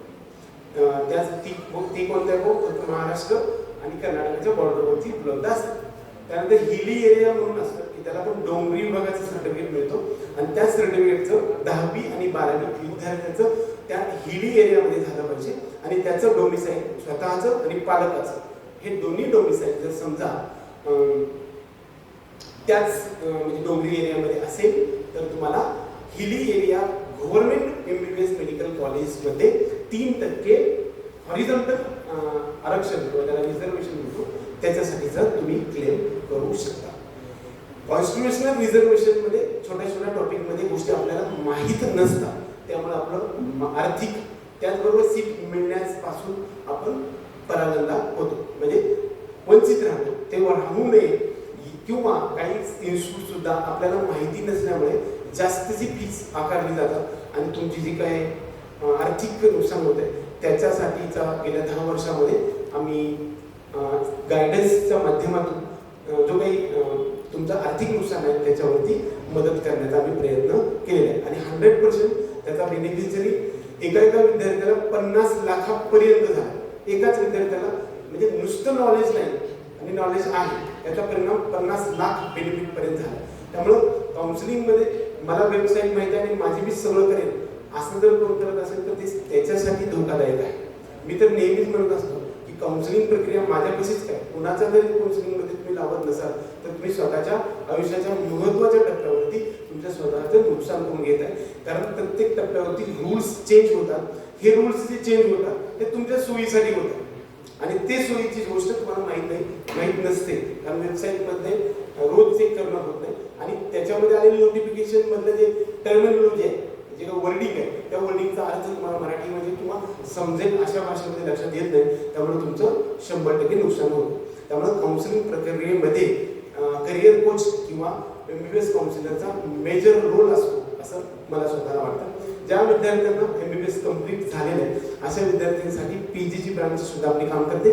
त्याच्यामध्ये MD, MS, DNP, CPS, FCS पासून ते DM, MCS अशा सर्व प्रकारच्या फॅकल्टीच्या असणाऱ्या टोटल 16 डिपार्टमेंटचं सुद्धा ऍडमिशनची प्रक्रिया मेरिट बेसिसवरती all India quota, state quota, NRI आणि management quota, IQ quota negotiate करून ह्या सर्व गोष्टी आम्ही करत आहे. जवळपास PGचे ऍडमिशन सुद्धा 100 पेक्षा जास्त आपले MD, MS चे डॉक्टर्स झालेले आहेत. प्रश्न कुठले आले नाहीत. हे सगळे जे विद्यार्थी आहेत ते केअर इन्स्टिट्यूटचे आहेत का? केअर नसणारे इन्स्टिट्यूट मध्ये काही विद्यार्थ्यांनी हात रेज करावा.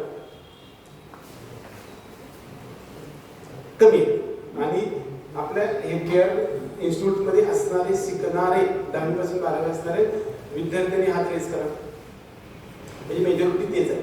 तर तुमच्या फॅकल्टी त्यांनी मी सरावापासून अभ्यास केला, खूप छान पद्धतीनं देण्याचा प्रयत्न करतात.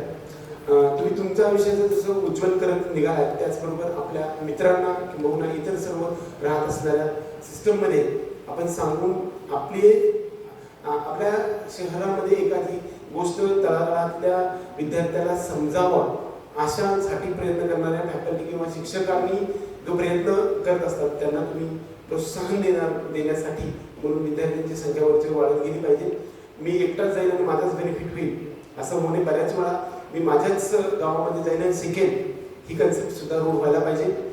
विकेंद्रीकरण ज्याला आपण म्हणतो किंवा डिसेंट्रलायझेशन, बऱ्याच वेळा लातूर आणि नांदेड किंवा पुणे, मुंबई सारख्या वेगवेगळ्या नामांकित संस्थेमध्ये लोक जातात आणि त्या ठिकाणून मोठा मोठा रिझल्ट काढलेले पाहत असतात. परंतु जी संख्या असते त्याचं पर्सेंटेज पाहायला गेलं तर ते मात्र खूप निग्लिजिबल असतं. आपल्याकडे विद्यार्थ्यांची संख्या 100 एवढी असते, त्याच्यामधून 5 जण MBBS ला गेले किंवा 10 जण गेलेले असते. आणि दुसऱ्या ठिकाणी जवळपास 10,000 विद्यार्थी आणि त्याच्यामधून 50 गेले. तर तुम्हाला पर्सेंट बघायला गेलं तर आपल्याला इकडलाच रेशो मोठा दिसत असतो. खरं तर विद्यार्थी, पालक, शिक्षक आणि त्या शिक्षकांना क्लायमेट येणारा पेपर, त्या पेपरमध्ये असणाऱ्या पेपरची डिफिकल्टी लेवल आणि मानसिक ताणतणाव, विद्यार्थ्याच्या घरचं क्लायमेट आणि विद्यार्थ्याची कॅपॅसिटी आणि त्याची जी काही मानसिक संतुलन आहे या सर्वांचा एकंदरीत परिणाम म्हणून आपला जो रिझल्ट असतो तो येत असतो. त्यामुळे बऱ्याच वेळा आपण ब्लेम करणं सोडलं पाहिजे. म्हणजे एकतर चांगला स्कोर पडतो त्यावेळेस माझा मुलगा हुशार आहे म्हणून त्याला स्कोर मिळाला आणि स्कोर जर कमी मिळाला तर संस्थाच चांगली नाही कारण त्यांनी शिकवलं नाही. अशा प्रकारचं आपल्यावरचं जे बालंट आहे ते दुसऱ्यावरती ढकलण्याची सिस्टम आपल्याकडे असते. ज्यावेळेस माझ्या शाळेनं किंवा माझ्या शिक्षकांनी मला काय शिकवलं हे ज्यावेळेस आपण विचारतो त्याच वेळेस आपण स्वतःला प्रश्न विचारला पाहिजे की माझ्या मुलासाठी मी काय क्लायमेट निर्मिती करून दिली. पॅरेंटिंग हा जो टॉपिक आहे तो मोस्ट इम्पॉर्टंट थिंग असते. बऱ्याच वेळा जे स्थित्यंतर घरात शारीरिकरित्या मुला मुलींमध्ये बनतात त्या 14 वर्षापासून ते 20 वर्षापर्यंत मुलांच्या आणि मुलींच्या विचारामध्ये शारीरिक किंवा मानसिक जडणघडणीमध्ये जे काही बदल होतात त्या बदलासाठी जे क्लायमेट निर्मिती घरातून, शाळेमधून किंवा आपल्या मित्रमैत्रिणीमधून आणि सर्व समाजामधून होत असते त्यातला प्रत्येक घटक त्याच्या आयुष्याच्या ह्या टप्प्यावरती त्याचा परिणाम करणारा होत असतो. त्यामुळं ब्लेम करणं बऱ्याच वेळा सोडून द्या. मार्क्स जरी कमी पडले, आता बऱ्याच वेळा टेस्ट सिरीज तुमच्या चालू असतात, काही जणांना स्कोर चांगला येतो आणि काही जणांना कमी येतो. त्यामुळे स्कोर कमी आला तर वाईट वाटण्यासारखी गोष्ट नाही, कारण पेपर आणि 4 महिन्याच्या अगोदरच मला या प्रश्नाचं उत्तर येत नाही हे कळालं किंवा समजलं हे आपल्यासाठी भाग्याची गोष्ट आहे. म्हणजे आपल्याला कॉन्सन्ट्रेशन ऑन दॅट टॉपिक, म्हणजे एखाद्या टॉपिकवरती आपल्याला कॉन्सन्ट्रेशन करण्यासाठी सांगणारी टेस्ट जी असते, आपल्या प्रत्येक टेस्टमध्ये किती मार्क्स पडले एवढंच मर्यादित त्याचा अर्थ न घेता त्याच्याही पलीकडे जाऊन त्या परीक्षेच्या टेस्टमध्ये जो स्कोर आला आणि त्या स्कोरमुळं माझ्या अभ्यासाची डायरेक्शन बदल झाली हा सर्वात इम्पॉर्टंट थिंग आहे आणि हे आपण घेतलं पाहिजे असं मला वाटतं.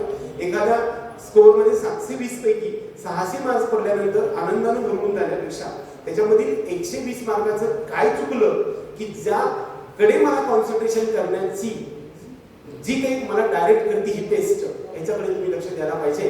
आम्ही सर्वजण 720 कडे झेपावणार आहोत आणि सर्वजण मला 720 पैकी 720 मार्क पडायला पाहिजे या उद्देशाने पेटून उठले पाहिजे.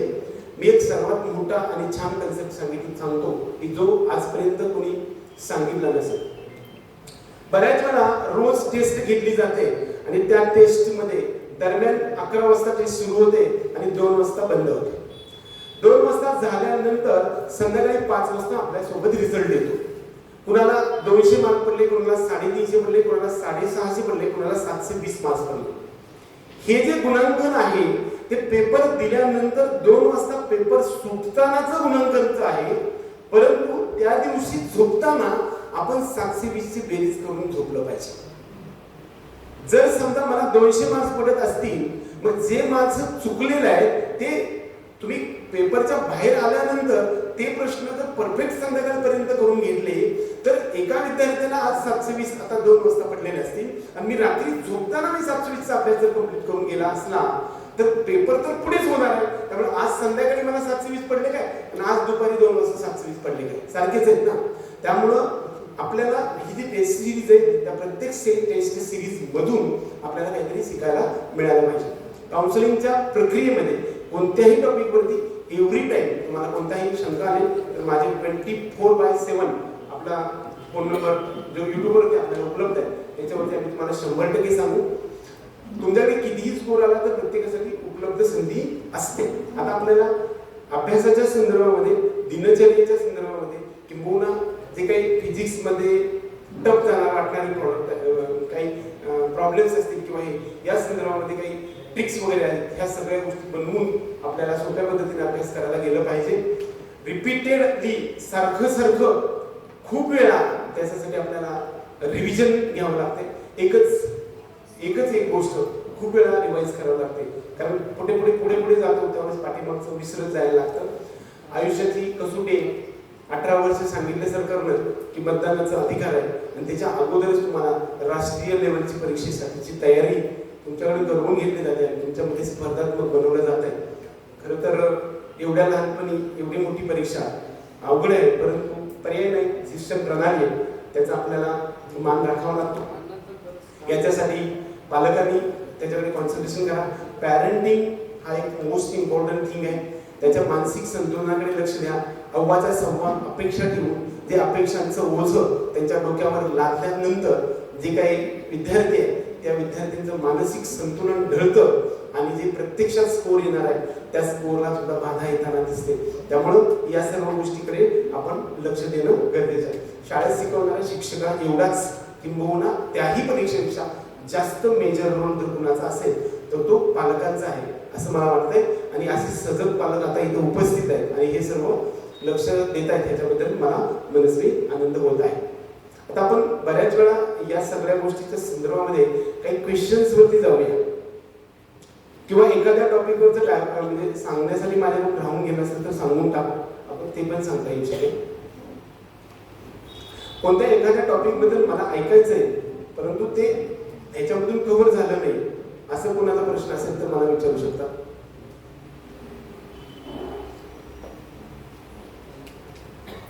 राईट.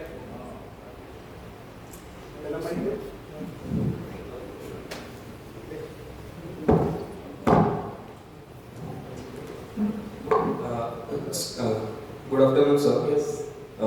माझा प्रश्न जो आहे तो याच्याबाबत आहे. आता मी पीसीबी घेतलेला आहे. पीसीबीच्या रेंजमध्ये किती प्रकारच्या सायंटिस्टचे टाइप्स येतात? सायंटिस्ट पीसीबीच्या ह्याच्यामध्ये आता मी पीसीबी घेतलाय. आता मॅथ्स घेतलं असेल तर मला आता नासा आणि इस्रो टाइप जे आहे एरोस्पेस आणि इंजिनिअरिंग वगैरे तिकडे रेंजमध्ये भेटलं असतं. तर मी बाहेर घेतलाय. राईट.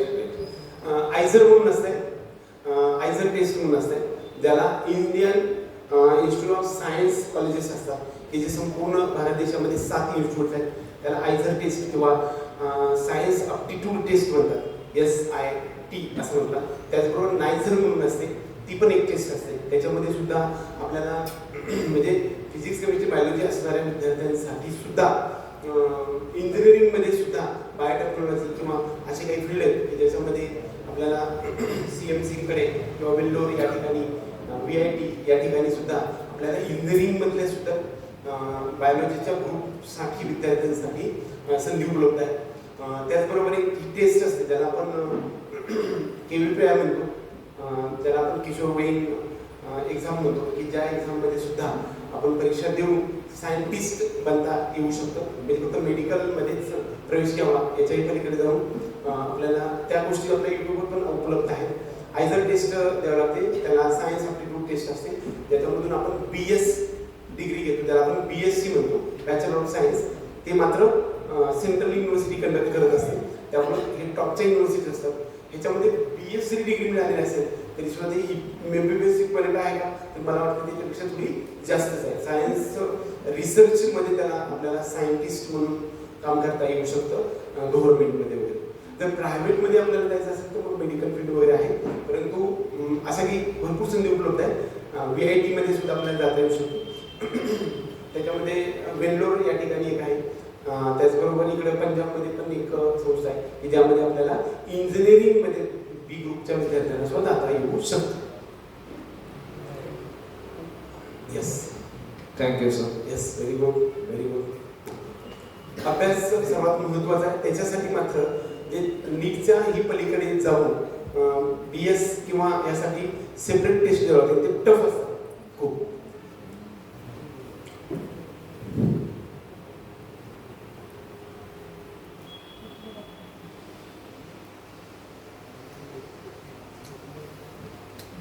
काय नाही ना.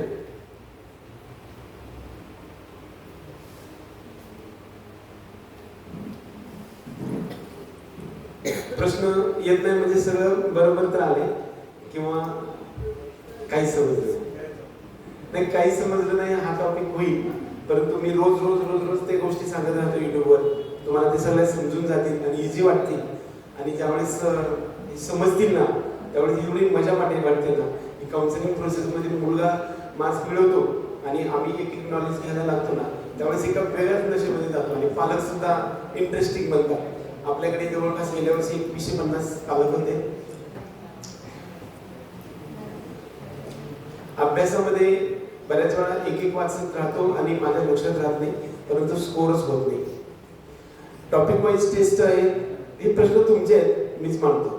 टॉपिक वाईज टेस्टमध्ये मला खूप स्कोर होतो, परंतु ज्यावेळेस complete syllabus full syllabus test येतात किंवा त्याला मॉक टेस्ट म्हणतो. फुल सिलेबस टेस्ट वेगळं आणि मॉक टेस्ट वेगळं.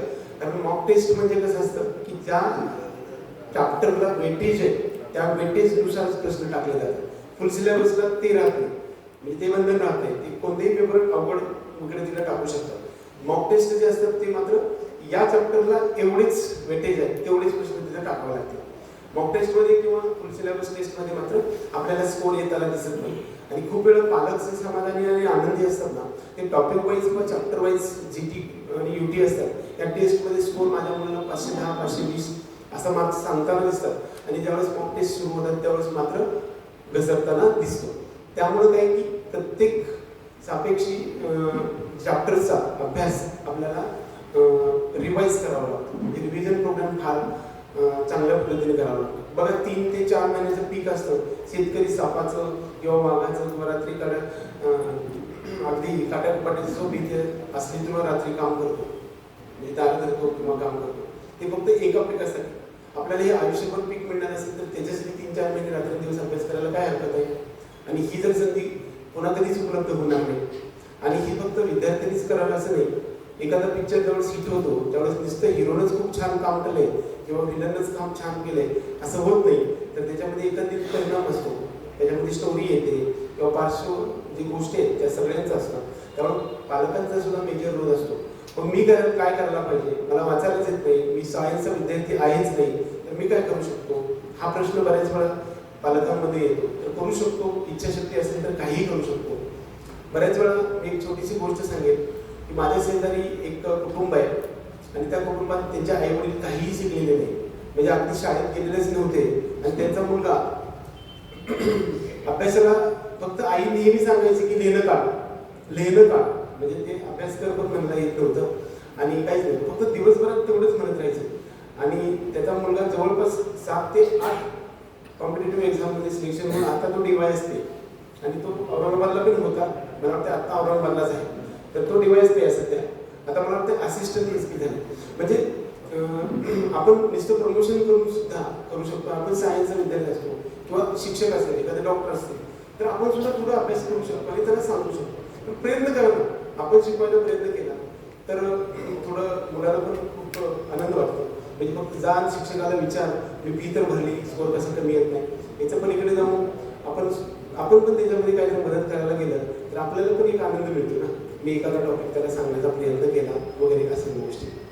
म्हणजे नुसतं विद्यार्थ्याकडे किंवा शिक्षकांकडे बोट दाखवण्यापेक्षा मी सुद्धा काहीतरी करतोय आणि ह्या मोठ्या युद्धाच्या मध्ये माझा एक खालीचा वाटा म्हणून मी त्याला मदत करते, याचा आनंद काही वेगळाच असतो. आणि तो आनंद घेण्याचं भाग्य तुमच्या पालकांमध्ये आजपासून उपलब्ध होणार. त्यामुळे तुम्ही एखाद्या टॉपिकचा स्वतः स्टडी सुद्धा करू शकता ना. एखादा पेपरच रोज वाचावा किंवा रील्सच बघाव्या, याच्या पलीकडे जाऊन एखादा टॉपिक जो मुलांना माझ्या समजला नाही तो आपण युट्यूबवरती सर्च करून बघा ना, PW वरती मिळेल, तुम्हाला समजेल आणि तुम्ही त्यामध्ये सांगण्याचा प्रयत्न केला तर हा प्रयत्न सुद्धा विद्यार्थ्याला वाटेल ना. व नुसतं पैसे देण्याच्याही पलीकडे जाऊन माझा पालकत्वाची भूमिका जास्त निभावताना दिसतोय, अशी तरी भावना त्याच्या मनामध्ये येऊ शकते. राईट, काही क्वेश्चन आले? Yes, very good. हां, GMC ला मॅनेजमेंट कोटा असतो का? GMC ला मॅनेजमेंट कोटा नसतो. आणि NRI कोटाची क्रायटेरिया काय असतं? Right, very good. एकदम आनंदाची गोष्ट. एकतर काउन्सिलिंग प्रोसेसमध्ये MCC मधून 15% गव्हर्नमेंटचे सीट्स भरले जातात, राहिलेले 85% मेरिट बेसिसवरती कॅटेगरी वाईज स्टेट कोट्याला दिले जातात. मग ते महाराष्ट्रातल्या महाराष्ट्र स्टेटच्या विद्यार्थ्यांना आणि त्या राज्याच्या राज्याच्या विद्यार्थ्यांना. 15% ऑल इंडियाला, तिकडे गेले तिकडे. त्यामुळे इथं मॅनेजमेंट कोट्याचा विषय येत नाही. आपलं मॅनेजमेंट आहेच नाही. सरकार जे आईबाप म्हणतो, ज्याला ईश्वराचा अवतार म्हणतो, जे सरकार की जे आपल्याला एवढं मोठं उपलब्ध करून देते संधी, ते पैसे आपल्याकडून काय घेणार. त्यामुळे management quota is not available in government quota. GMC त्याला गव्हर्नमेंट मेडिकल कॉलेज असं म्हणतो, तिकडे उपलब्ध नसतो. परंतु प्रायव्हेट कॉलेजेस आहेत, म्हणजे जे काही संस्थेचे किंवा ट्रस्ट थ्रू असतात, त्याचे सर्वच कॉलेजेसमध्ये 15% मॅनेजमेंट सीट्स असतात. बघा, 85% मेरिट सीटमध्ये झाले, जे कॅटेगरी वाईज तुम्हाला राहील, आणि 15% जे सीट्स आहेत ते मॅनेजमेंटचे. जे फीस तुम्हाला शिक्षण शुल्क समिती असते, त्याला SS समिती म्हणतो. शिक्षण शुल्क समितीकडे दरवर्षी एक कमिटी लागते आणि त्या कमिटीमधून तुमच्या संस्थेकडे ज्या उपलब्ध सुविधा आहेत त्यानुसार तुम्हाला फीस ठरवली जाते दरवर्षी. आणि ही फीसची पर्सेंटेज मला सांगितल्यानुसार तुम्हाला कॅटेगरीमध्ये बेनिफिट मिळतो. पण IQ कोटा किंवा त्याला इन्स्टिट्यूट कोटा म्हणतो किंवा मॅनेजमेंट कोटा त्याला साध्या भाषेमध्ये नाव आहे, ते मात्र प्रायव्हेट कॉलेजेसमध्ये 15% सीट्स उपलब्ध असतात की जे 15% गव्हर्नमेंटमध्ये ऑल इंडियामध्ये जातात. त्याच्यासाठी मात्र तुम्हाला जी फीस MBBS ची 10 लाख आहे त्याच्यात 3 टाइम्स फी भरावी लागते. BMS ची जी काही 2-3 लाख आहे त्याच्यात 3 टाइम्स भरावी लागते. त्याला IQ कोटा म्हणतात. आता तुम्ही एक महत्त्वाचा मुद्दा सांगितला, त्याला NRI कोटा. NRI म्हणजे नॉन रेसिडेन्शियल इंडियन, म्हणजे भारत देशाची घटना लिहित असताना खूप छोट्या गोष्टीचा विचार केला की जे लोक बाहेर देशामध्ये गेलेले आहेत अशा विद्यार्थ्यांसाठी महाराष्ट्र राज्यामध्ये किंवा भारत देशामध्ये मेडिकल किंवा कोणत्याही शिक्षणासाठी यायचंच नाही का. तर तो गेला, आपल्या देशाचं नाव घेऊन तिकडे गेला, म्हणजे तो तिकडेच मेला का, त्याचा सुद्धा विचार केला. त्याच्यासाठी त्याला NRI कोटा बनवलाय. त्याला आपण नॉन रेसिडेन्शियल इंडियन म्हणतो, म्हणजे अनिवासी भारतीय. याच्यासाठी आपल्याला NRI डॉक्युमेंट्स लागतात. म्हणजे काय असतं की जे रेसिडेन्स ज्या ठिकाणी आहे त्याचं डोमिसाईल सर्टिफिकेट जसं आपल्याला महाराष्ट्र राज्यातलं किंवा भारत देशातलं मिळतं ते तिकडे उपलब्ध नाही आहे. मग त्याच्यामध्ये काय असणार आहे, NRI सर्टिफिकेट असेल त्या राज्याचं, आणि त्याचं एक स्वान अफिडेव्हिट असतं, ते अफिडेव्हिट एक बनवावं लागतं. असे एक 5-6 डॉक्युमेंट्स आहेत की जे पासपोर्ट वगैरे, विसा, की त्यांनी किती वर्षापासून राहतं वगैरे, याचे सगळे डॉक्युमेंट असतात. त्याचं आम्ही गाईड करतो आणि त्याच्यामध्ये मात्र तुम्हाला डीम्ड युनिव्हर्सिटीमध्ये NRI कोटा असतो. त्या NRI कोट्यासाठी आपल्याला अप्लाय करता येऊ शकतो आणि त्याच्यासाठी मेल करावा लागतो MCC ला एक ठराविक दिवसामध्ये. त्यात मेल केल्यानंतर मग NRI ची एक यादी येते. त्याच्यामध्ये sponsor NRI, first degree NRI आणि थर्ड डिग्री NRI असं म्हणतो. एक जेन्युइन NRI असतात की जे स्वतःच विद्यार्थी दुसऱ्या देशामध्ये असतात आणि त्याला आपल्याला भारत देशातल्या डीम्ड युनिव्हर्सिटीमध्ये ऍडमिशन घ्यायचं असतं. त्याला म्हणजे म्हणजे जेन्युइन NRI आपण म्हणतो. ते MEU कडे आपल्याला हे करावं लागतं. त्याच्यामध्ये फर्स्ट डिग्री, सेकंड डिग्री आणि स्पॉन्सर NRI असतो. म्हणजे पालक असेल स्वतः, किंबहुना तो विद्यार्थी स्वतः NRI असू शकतो, किंबहुना त्याचा भाऊ, बहीण आत्या आणि मावशी असे फर्स्ट डिग्री मधले जे रिलेटिव्ह आहेत ते तिकडे असू शकतात. त्याच्या पलीकडे पण आता स्पॉन्सर येणाऱ्या पण आहेत. काही रिलेटिव्ह थोडेसे दूरचे असतात पण त्यांनी स्पॉन्सर केल्यानंतर सुद्धा येणाऱ्यामध्ये ऍडमिशन होतात. पण ते कॉस्टली असतात, खूप महागडे असतात. जवळपास 1.5 कोटीच्या आसपास MBBS साठी लागतात. त्यांचं स्कोर मात्र 113 जरी स्कोर असेल तरी त्याचा नंबर लागू शकतो.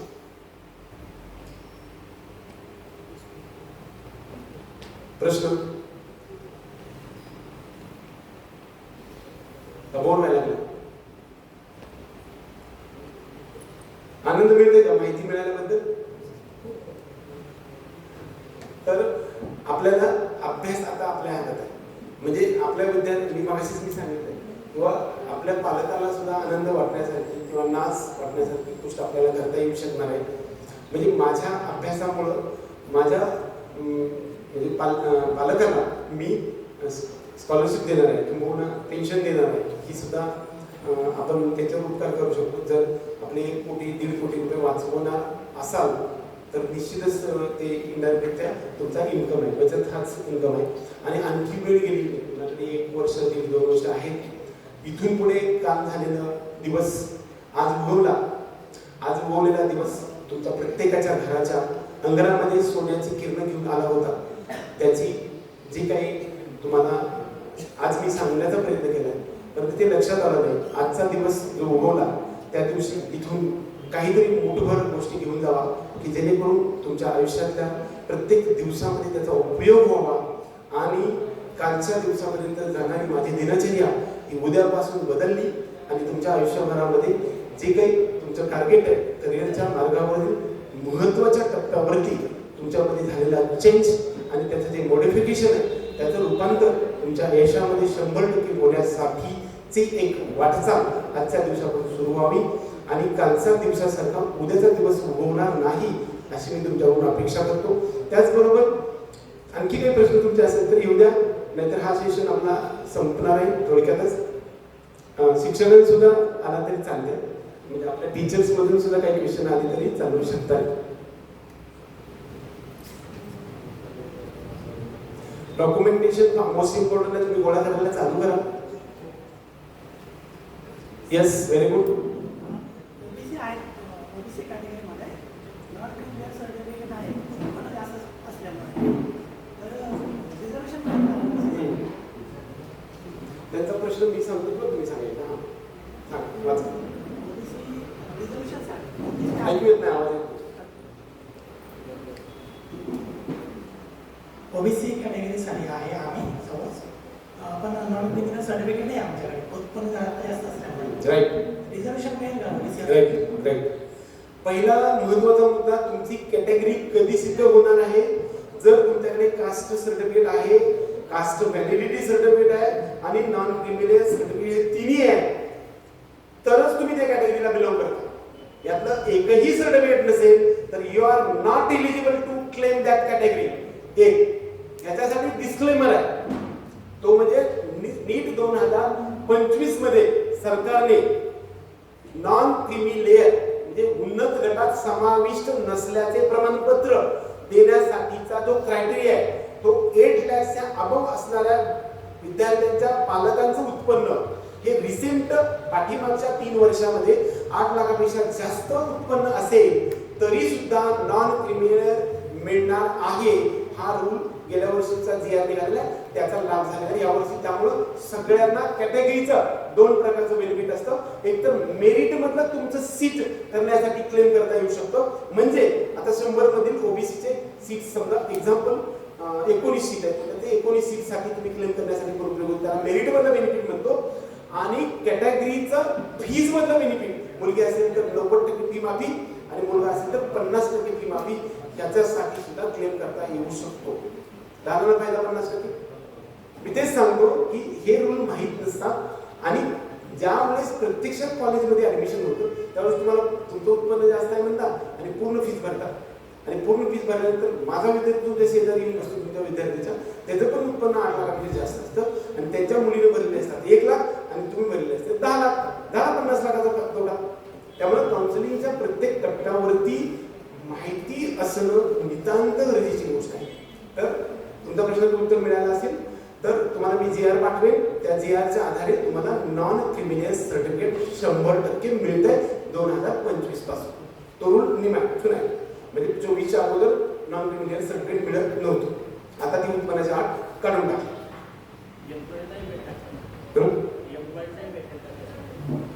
फी माफी का? आता त्याच्यामध्ये कसं आहे, क्लास 3 आणि क्लास 4 वर्ग 3 आणि 4 याच्यामध्ये बिलॉंग करणारे म्हणजे शिक्षक त्यामध्ये येतात. या सगळ्यांचं उत्पन्न तरी 1 लाख पर इयर मंथ, म्हणजे 1 ते 1.5 लाख पगार असेल, 12-14 लाख 18 लाख 22 लाख उत्पन्न असेल, तरी सुद्धा तुमचं जे वर्ग 3 आणि 2 मध्ये क्लास 1 असेल तर नाही, क्लास 2 असेल तर नाही, क्लास 2च्या खाली जर तुम्ही असाल आणि तुमचं उत्पन्न 25 लाख जरी असेल तरी तुम्हाला नॉन क्रिमिलियर आपल्या जी आरच्या आधारे मिळतो 100%. Central caste right, central caste OBC साठी. Very good, very good. मी राहिलो माझ्याकडून ओबीसी या कॅटेगरीचे 2 प्रकारे वर्गीकरण होत आहे. एक तर सेंट्रल ओबीसी आणि स्टेट ओबीसी. सेंट्रल ओबीसी मध्ये महाराष्ट्र राज्यामध्ये SBC, OBC, NT, VJ, NT 1, 2, 3 हे सर्व ओबीसी मध्ये येतात आणि मराठा कास्ट मध्ये ओबीसी सुद्धा या सेंट्रल ओबीसी मध्ये येतात.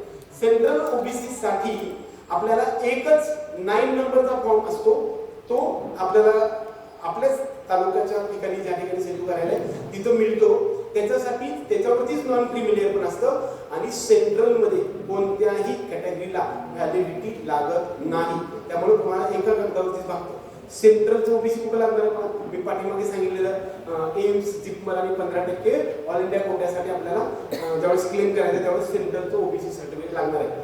आणि हे जे महाराष्ट्र राज्यामध्ये एसबीसी, ओबीसी, एनटी, व्हीजे आणि हे सर्व कॅटेगरी आहेत, या सर्वांसाठी सेंट्रलचं ओबीसी सर्टिफिकेट आपल्याला काढावं लागतं. त्याच्यासाठी 3 लागणार नाही, एकच लागेल.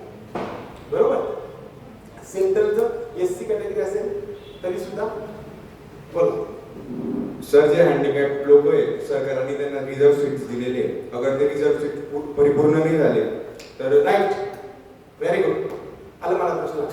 एक तर ज्यावेळेस गव्हर्नमेंट मेडिकल कॉलेजेस मध्ये असणाऱ्या 100 सीट्स पैकी 5 सीट्स 5%, मग ते 250 असतील तर त्या प्रमाणात तेवढे सीट्स आपल्याला बाजूला काढून ठेवलेले असतात राऊंड 1, 2 पर्यंत. उदाहरणार्थ संपूर्ण सीट्स जर समजा महाराष्ट्रामध्ये असले 6000 सीट्स आहेत, त्यातले 15% सीट्स वरती गेले म्हणजे ऑल इंडिया कोट्याला गेले, राहिले 85%. त्या 85%चे आपण एक अच्युम करून टाकू 4000 सीट्स. त्याच्यामध्ये वेगवेगळ्या कॅटेगरी वाईज, मग ओबीसीचा असेल किंवा प्रत्येक कॅटेगरीमध्ये 5% बाजूला काढून सीट्स ठेवलेले असतात. त्याला आपण पीडब्ल्यूडी कॅटेगरीसाठी असतात. आता पीडब्ल्यूडीच्या कॅटेगरीसाठी क्लेम करण्यासाठी तुमचं जे सिव्हिल हॉस्पिटलमध्ये मिळालेलं सर्टिफिकेट आहे ते चालतं का? तर तुम्ही फॉर्म भरताना अपलोड करताना चालतं, परंतु ज्यावेळेस प्रत्यक्षात तुमचं सिलेक्शन लेटर मिळतं आणि ज्यावेळेस व्हेरिफिकेशन डॉक्युमेंट स्क्रुटनी होते कॉलेज लेवलवरती, त्यावेळेस जर तुमच्याकडे जे काही मी मागाशी सांगितलेल्या 16 इन्स्टिट्यूट मधलं जर सर्टिफिकेट तुमच्याकडे व्हेरीफाय झालेलं नसेल, म्हणजे कसं तुम्हाला हे जे जिल्हा रुग्णालय जे देतं ना ते तुम्हाला फक्त फिजिकली हँडिकॅप्ड देतं, मग त्यात पर्सेंटेज लिहितं 23%, 33%, 51% काय असेल तर. परंतु 40% पेक्षा जर कमी असेल आणि त्यात कसं असतं की इलिजिबिलिटी पण आहे, म्हणजे मला दोन्ही हात नसतील तर मी डॉक्टर होण्यास लायक नाही ना. म्हणजे तुम्ही फिजिकली हँडिकॅप्ड आहे परंतु you are not eligible to become a doctor, म्हणजे असं सर्टिफिकेट असतं. म्हणजे त्यामुळं फिजिकल व्हेरिफिकेशनसाठी आपल्याला जे हॉस्पिटल किंवा ते हिअरिंग सेंटर एक आहे, परत एम्स वगैरे असे 16 संस्थेमधून जर सर्टिफिकेट मिळालं तरच तुमचं ते ऍडमिशन फायनल होतं. आता बघा, हे फक्त राऊंड 1 मध्ये तुम्ही अलॉटमेंट केली जाते, राऊंड 2 मध्ये. आणि खरं तर तेवढी अपंगाची संख्या आहे का? 100% नाही. म्हणजे एवढी संख्या नाहीच आहे. 4000 मध्ये 15 म्हणलं तर 600 ती कुठे आहेत ना, एवढे नाहीच. हार तर हार्डली 1000, 100-150 असतील सगळे. मग ते थर्ड राऊंड मध्ये पीडब्ल्यूडी जे सीट्स आहेत त्याला ऑर्फन पण एक कॅटेगरी आहे, ती राहिली आपल्याकडून. तर ऑर्फन मध्ये ज्याला आई वडील नाही आहेत अशा विद्यार्थ्यांना समाज कल्याण ऑफिस, समाज कल्याणच्या अगोदर महिला बाल कल्याण ऑफिसमधून एक पेपर मिळतो, म्हणजे दोन्ही एक्सपायर झालेले असतील तर त्यांच्यासाठी सुद्धा एलिजिबल सीट आहे. कितीही कमी मार्क असू द्या 100% एमबीबीएस भेटेल. 100% माझ्याकडे असंच बसल्यानंतर एकाला सांगितलं ऑर्थोची कॅटेगरी आहे, तर त्याचे दोघंही कोविडमध्ये एक्सपायर झालेले होते. त्याला 300 मार्क होलं, KM हॉस्पिटल मिळालं, तर त्याला BMS पण मिळत नव्हतं. म्हणजे ही सुद्धा माहितीची गोष्ट आहे. त्याच्याकडे फक्त महिला बाल कल्याणमधून आपल्याला एक सर्टिफिकेट मिळतं ऑर्फनचं, ते सर्टिफिकेट आपण अपलोड केले की आपल्याला ऑर्फनमधली कॅटेगरी मिळते.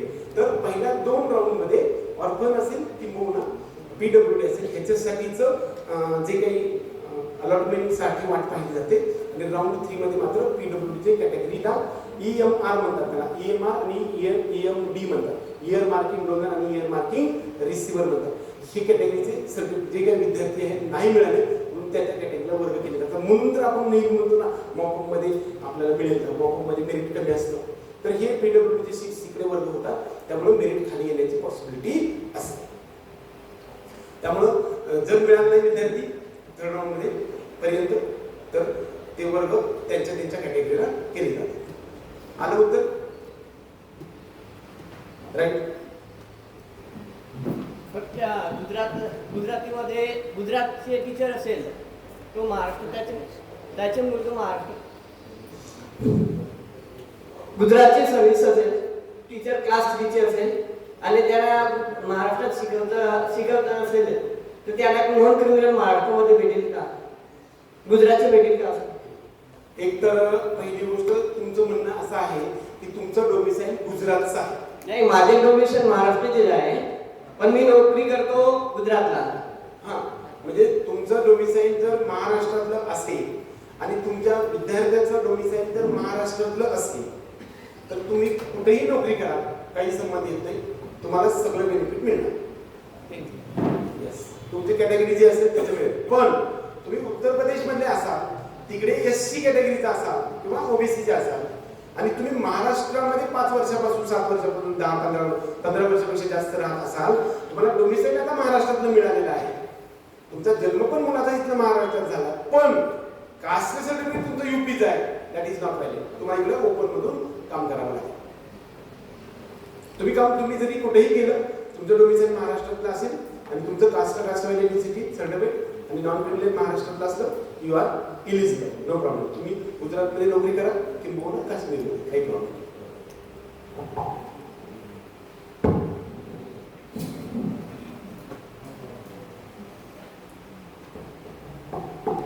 काय प्रश्न आहे का?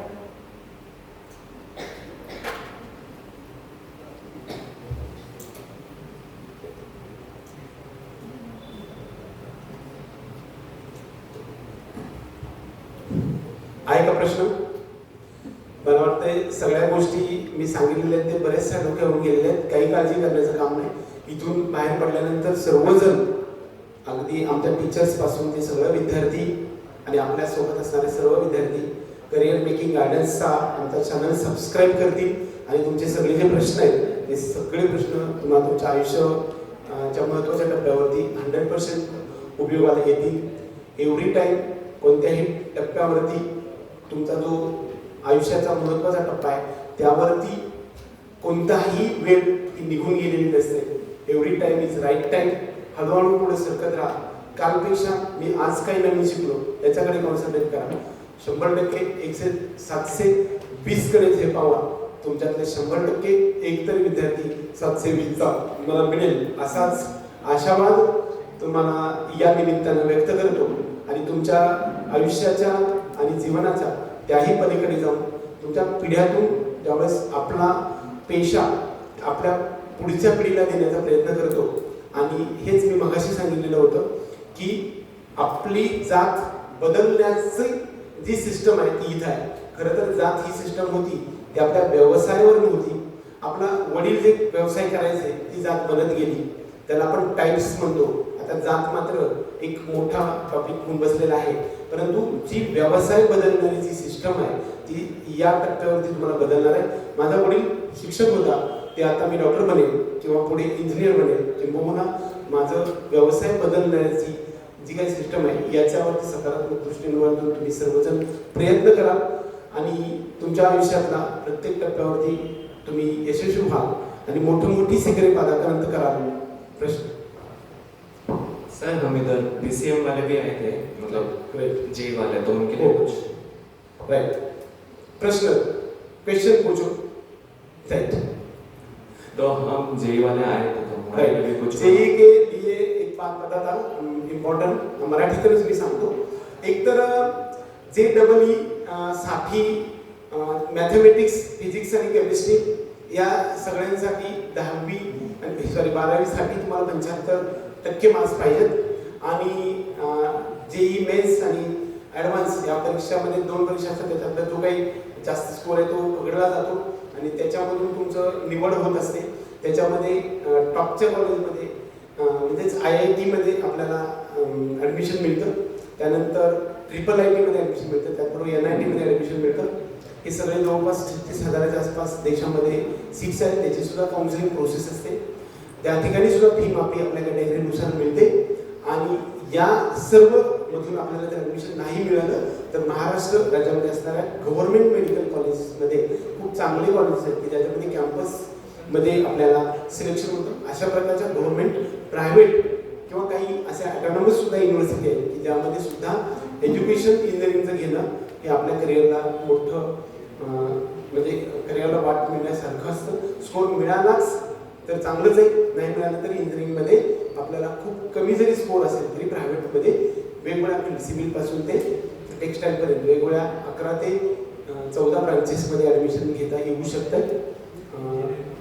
आणि त्यासाठी मात्र आत्ता इथून पुढे मॅथमॅटिक्स आणि फिजिक्स केमिस्ट्रीचं स्कोर खूप चांगलाच लागते. 99% 95% पडलं तर ते खूप कमी झालं म्हणजे रँक तुम्हाला 10,000च्या आत असेल तर चांगली IIT मिळते. 25,000च्या आत असेल तर NIT पर्यंत वगैरे मिळते. म्हणजे तुम्हाला तिकडे पण स्कोर करावा लागतो. दरम्यान 96% असेल तर तुम्हाला कुठलं तरी शेवटचं वगैरे कॉलेज कुठेतरी मिळू शकतं.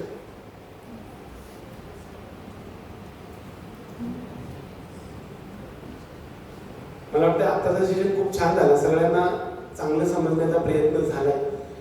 आपण दिलेलं बुकलेट आहे ते नीट UG 2025 साठीच्या विद्यार्थ्यांसाठी होतं की नीट UG 2024 मध्ये विद्यार्थ्यांना किती SML ला किंवा ऑल इंडिया रँकला कोणत्या कॉलेजला कोणत्या कॅटेगरीला तिन्ही राऊंडचे कट ऑफ त्याच्यामध्ये देण्याचा प्रयत्न केलाय.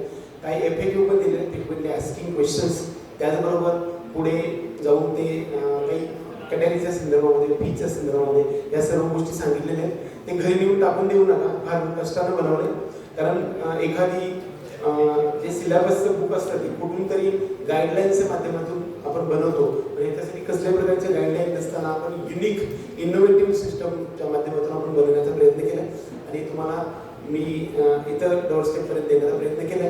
ज्या ज्या विद्यार्थ्यांना काउन्सिलिंगच्या 26-27 मध्ये एंट्री करायचे असे विद्यार्थी इतरांना प्रमोट करू शकतात. किंबहुना आपल्या जे काही चॅनलच्या खाली डिस्क्रिप्शन बॉक्समध्ये आमची संपूर्ण इन्फॉर्मेशन मिळते. किंबहुना आमचे नंबर सगळीकडे हायलाईट केलेले आहेत. त्यामुळे माझ्या नंबरवरती तुम्ही नुसतं तुमचं नाव वगैरे पाठवलं तर तुम्हाला सगळी इन्फॉर्मेशन येऊन जाईल. आणि बऱ्याच वेळा एक मोठा प्रश्न असतो की काउन्सिलिंग मी राहणार नंदुरबारमध्ये, मी राहणार एखाद्या खेड्यामध्ये आणि तुम्ही राहणार सोलापूरला किंवा पुण्याला तर मला त्याचा उपयोग होणार का? तर 100% होणार. कारण प्रत्येक टप्प्यावरती भेटण्याची आवश्यकता नसते. एव्हरीथिंग इज म्हणजे आपल्याला ऑनलाईन स्वरूपामध्येच फॉर्म भरावा लागतो. त्याचबरोबर डॉक्युमेंटेशन ऑनलाईन बघायचे सगळ्या गोष्टी आता आपल्याला करता येऊ शकतात न भेटता सुद्धा. म्हणजे आपले कधीही आयुष्यभरात न भेटता झालेल्या डॉक्टरची संख्या माझ्या 47 पैकी जवळपास 4,000 एवढी असेल. म्हणजे मला भेटायला येणारे फक्त डॉक्टर होतील असं नाही. ऑनलाईन स्वरूपामध्ये सुद्धा आपल्या व्हॉट्सअपच्या माध्यमातून, फोनच्या माध्यमातून, PDF च्या माध्यमातून, बुक्सच्या माध्यमातून, व्हॉइस मेसेजच्या माध्यमातून, मेसेजच्या माध्यमातून, प्रत्यक्ष भेटीच्या माध्यमातून आपण 100% तुमचा कन्सेप्ट क्लिअर करण्याचा प्रयत्न करतो.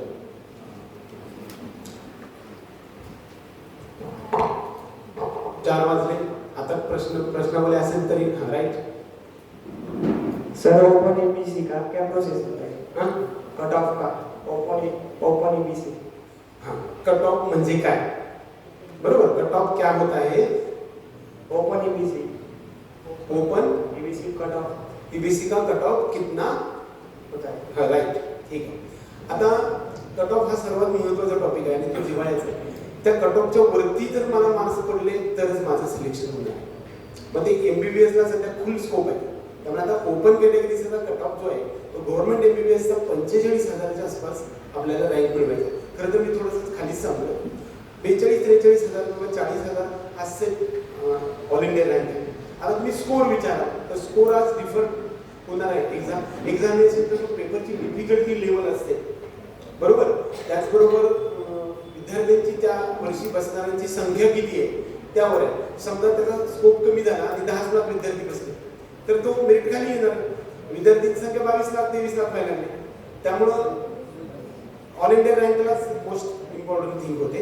त्यामुळं जो कट ऑफ जो डिपेंड असतो तो पेपरच्या डिफिकल्टी लेवलवरती एक असतो आणि त्या वर्षी एक्झामसाठी बसणाऱ्या विद्यार्थ्यांच्या संख्येवरती अवलंबून असतो. त्याचबरोबर त्या वर्षी अवेलेबल असणारे ऍडमिशनसाठी उपलब्ध असणाऱ्या सीटांची संख्या किती आहे त्याच्यावरती कट ऑफ अवलंबून असतो. पण जो जनरल ठोकळा आपण पाहायला गेलं तर ओपन कॅटेगरीसाठी गव्हर्नमेंट मेडिकल कॉलेजेसमध्ये महाराष्ट्र राज्यामध्ये जर ऍडमिशन घ्यायचं असेल तर ऍट अबाउट तुम्हाला 45,000 एवढा रँक पाहिजे. ओबीसी साठी तो 47,000 पर्यंत जाईल, एससी-बीसी साठी तो 52,000 पर्यंत जाईल. त्याचबरोबर बीजे साठी तो आपल्याला 80,000 पर्यंत जाईल. त्यानंतर एनटीबी या कॅटेगरीसाठी आपल्याला तो कॅटेगरी 1,40,000 पर्यंत जाईल. एनटीसी साठी तो आपल्याला 75,000 पर्यंत रँक लागेल. एनटीडी साठी तो आपल्याला जवळपास 40,000-45,000 राहील. एससी कॅटेगरीसाठी 1,80,000 आणि एसटी कॅटेगरीसाठी 2,30,000 एवढा जर असेल रँक तर तुम्हाला गव्हर्नमेंट मेडिकल कॉलेज महाराष्ट्रामध्ये मिळेल.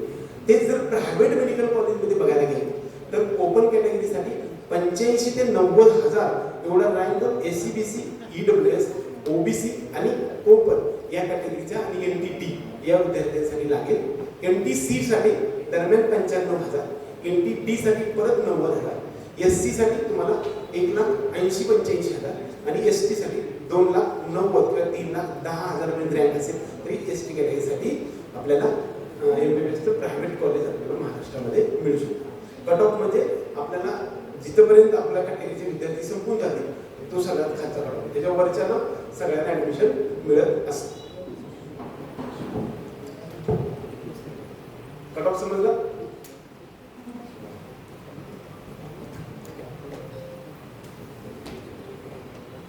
जानदार sir, yes right sir. Gujarat जो लोग होते उन्हें गुजरात में ओबीसी नहीं मिलता है पर महाराष्ट्र में मिलता है ओबीसी. राइट. मी पुन्हा तेच सांगतो की आता समजा हे तुझं पर्सनलाइज क्वेश्चन आहे का, ये जो क्वेश्चन आहे ते पर्सनलाइज समजतो.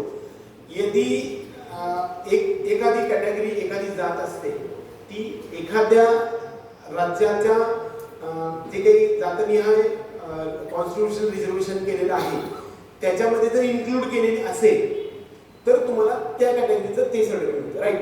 एक्झाम्पल सांगायला गेलं तर मराठा ही कास्ट जी आहे ती महाराष्ट्रातल्या ओबीसी मध्ये इन्क्लूड केलेली नाही, ती एससी-बीसी मध्ये. एससी-बीसी मध्ये सोशल आणि एज्युकेशनली बॅकवर्ड क्लास ही कधीपासून आहे? गेल्या 2 वर्षापासून, बरोबर.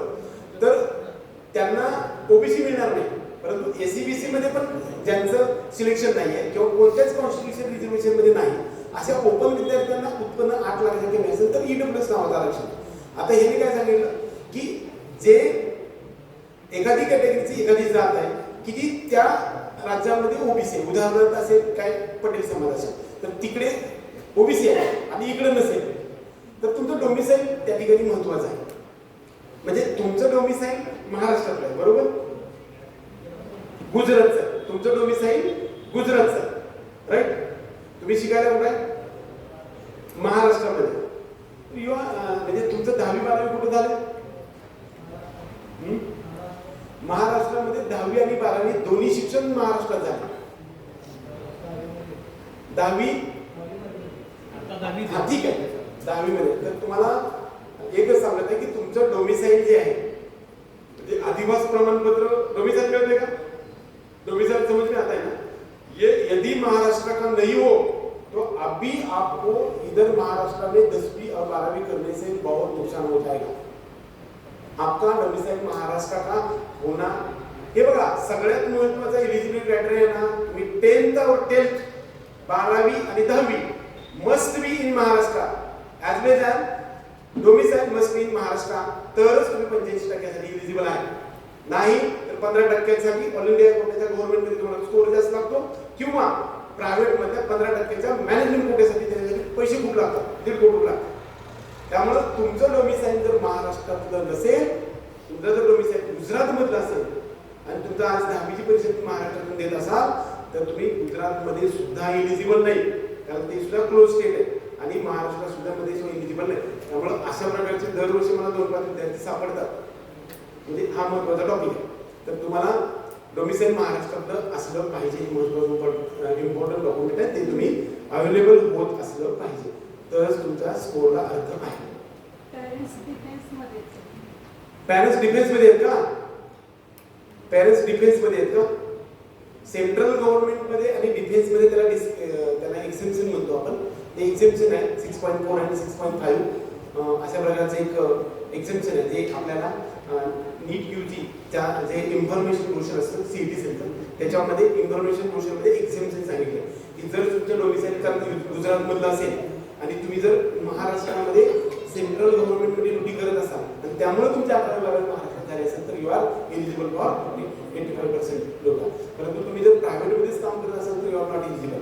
त्याचबरोबर काही विद्यार्थी आपल्या इकडचे असतात, म्हणजे महाराष्ट्रातले विद्यार्थी एक्झाम्शन मध्ये दुसऱ्या राज्यामध्ये जातात, परंतु त्या राज्यामध्ये 12वी होते आणि आपल्या राज्यात 10वी होते, त्याचे डोमिसाईल महाराष्ट्रात असतात आणि ते सेंट्रल गव्हर्नमेंट मध्ये असतात. गव्हर्नमेंटमुळं त्याचे पालक तिकडे गेल्यामुळे त्याची 12वी झाली.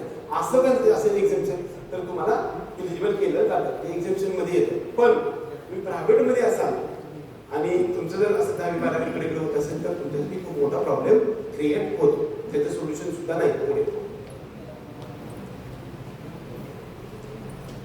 बऱ्यापैकी एक प्रश्नातून आमचं आपले कन्सेप्ट क्लिअर होत चालले. सर्वात महत्वाचा अभ्यासाकडे लक्ष द्या.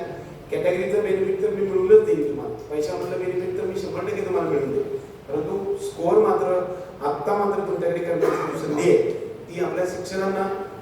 पुस्तक घेऊन आलं म्हणले की टीचर्स घाबरले पाहिजे, आता हे एवढं प्रश्न विचारते की आता हे मला 1-2 तास करते असं वाटलं पाहिजे. एवढी भीती सरांना बसली पाहिजे. या धास्तीचा प्रयत्न तुम्ही करा, तुमचे कन्सेप्ट क्लिअर करण्याकडे कॉन्सन्ट्रेट द्या. प्रत्येक दिवस फार महत्वाचा आहे. उद्याच पेपर आला नाही, उद्याच मला परीक्षा द्यायची आहे, अशा अधासीपणाने तुम्ही करायला लागला तर आपल्याला स्कोर ग्रो होणार आहे. नाहीतर आणखी 4 महिने बघू पुढे पुढे ती कधीच होत नाही. आजच करावं लागेल, आजचं काम उद्या नाही चालणार.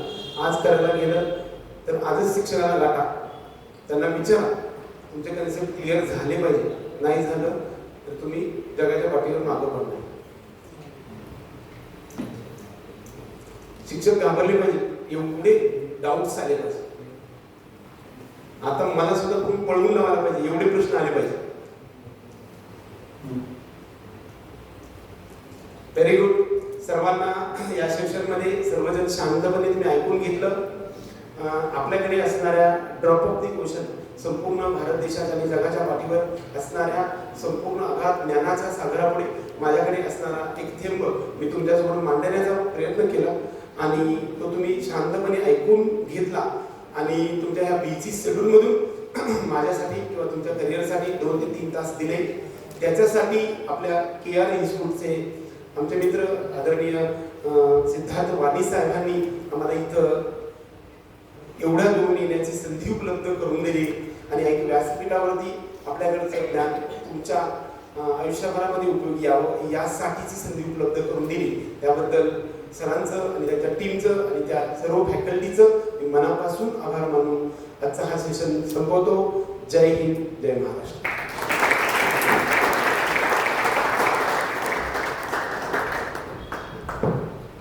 Thank you sir, thank you so much. कोई अभिभावक अगर यहाँ पर आकर 1-2 मिनट में अपना ओपिनियन अगर रखता है तो उनका भी वेलकम है. मुझे लगता माधव भाई, डॉक्टर माधव भाई जो कि हमारे पेरेंट रहे हैं, तो सर कृपया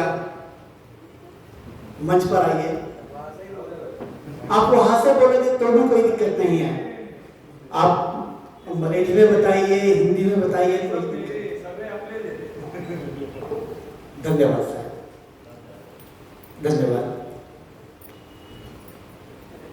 सबसे पहले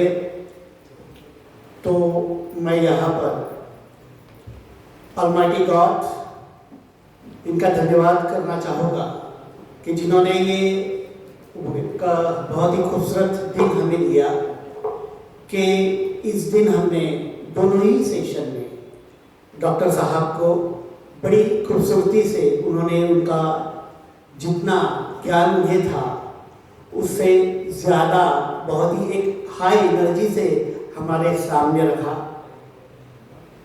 डॉक्टर राजकुमार अटकर साहब, आपका बहुत बहुत धन्यवाद। तहे दिल से हम यहाँ पर आपका धन्यवाद अदा करते हैं। हमारे संस्था के चेयरमैन किशोर भाई वानी साहब, जिनके कोशिशों से ये सारा सेमिनार आज हम तक पहुंचा, उनका भी धन्यवाद। हमारे डॉक्टर राजकुमार अटकर साहब, उनके साथ उनकी टीम 2-3 लोग मौजूद हैं, जैसे कि डॉक्टर अरुण फोंडेसर, आपका भी धन्यवाद। डॉक्टर अनीता अडकर मैडम, इनका भी धन्यवाद। इतना ही नहीं तो उनकी पूरी टीम का यहाँ पर तहे दिल से मैं शुक्रगुजार हूँ, धन्यवाद देता हूँ। हमारे KR पब्लिक स्कूल, हमारे स्कूल के जो कैप्टन हैं हमारे सिद्धार्थ भाई वानी, इनका धन्यवाद यहाँ पर। हमारे डायरेक्टर मैडम केतकी वानी मैडम, इनका भी धन्यवाद। इतना ही नहीं तो हमारे प्राचार्य प्रिंसिपल मैडम डॉक्टर छाया शर्मा, जिनका गाइडेंस हमें हर स्टेप पर मिलता है, बहुत बहुत धन्यवाद यहाँ पर मैं उनका अदा करता हूँ। और साथ ही साथ सारे पेरेंट्स, सारे अभिभावक जो दोनों ही सेशन में काफ़ी ज़्यादा पैमाने पर यहाँ पर मौजूद थे, दिल से आपका धन्यवाद भी आपको धन्यवाद देता हूँ। इतना ही नहीं तो ये कन्यादान मंडल कार्यालय पूरा उनका क्रू का मंडल जो था, उनको भी धन्यवाद यहाँ पर देता हूँ। हमारे सारे फैकल्टी मेंबर, सारे टीचर्स, नॉन टीचिंग स्टाफ, सारे ही लोग जिनका एक बड़ा एफर्ट्स रहा इस प्रोग्राम को एक अच्छा सक्सेस कामयाब बनाने के लिए, सभी का तहे दिल से यहाँ पर धन्यवाद अदा करता हूँ। और ये प्रोग्राम जो था, माफ करना मैम, मैं अभी डॉक्टर अनीता अडकर मैडम जी से विनती करता हूँ कि कृपया आप मंच पर आए।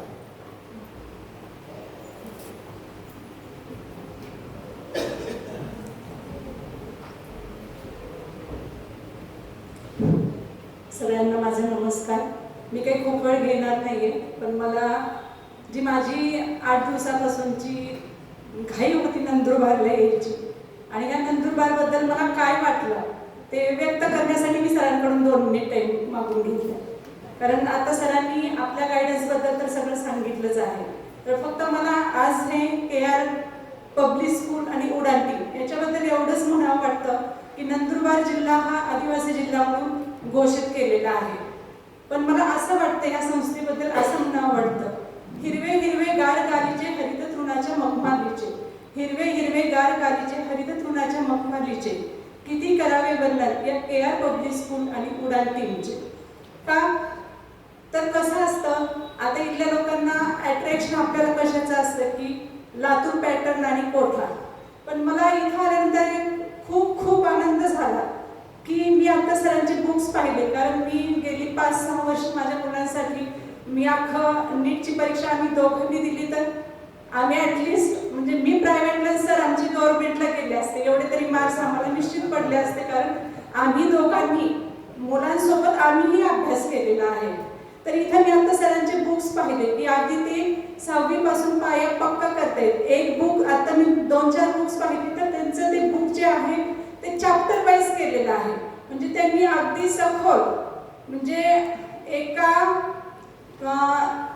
चॅप्टर मधला जर एक टॉपिक घेतला तर त्याच्यावरती जवळपास 150 ते 200 क्वेश्चन्स आहेत। मग अशा प्रकारचं जर तुम्हाला एज्युकेशन इथं मिळत असेल, पर्यायाने आपली मुलं आपल्या जवळ राहत असतील, त्यांचं आरोग्य आपल्यापाशी घरी राहून व्यवस्थित राहत असेल, आणि ज्या काळात खरोखर आई वडिलांचं प्रेम माया मुलांना मिळण्याची गरज असते त्या वयात जर मुलं 1ली पासून 12वी पर्यंत आपल्याकडे राहत असतील तर काय हरकत आहे की आपली मुलं ह्या इन्स्टिट्यूट मधून आपण ग्रोथ करू आणि एवढे चांगली फॅकल्टी आहे की नावाजलेल्या संस्थेतून आपल्याकडे आलेली फॅकल्टी सरांनी आपल्याला उपलब्ध करून दिलेली आहे. तर ह्याचं आपण खरोखर सोनं करायला पाहिजे.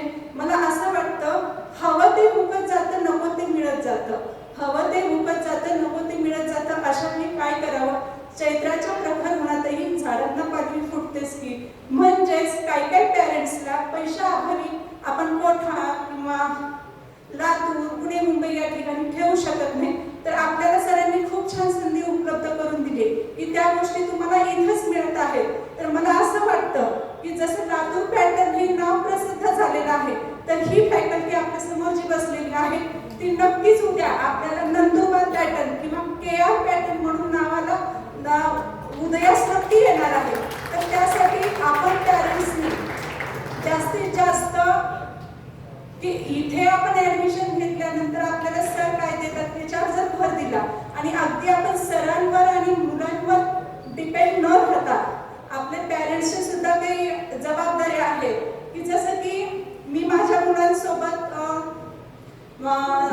शेवटचे 4-4 महिने मी मुलांसोबत राहिलेली आहे.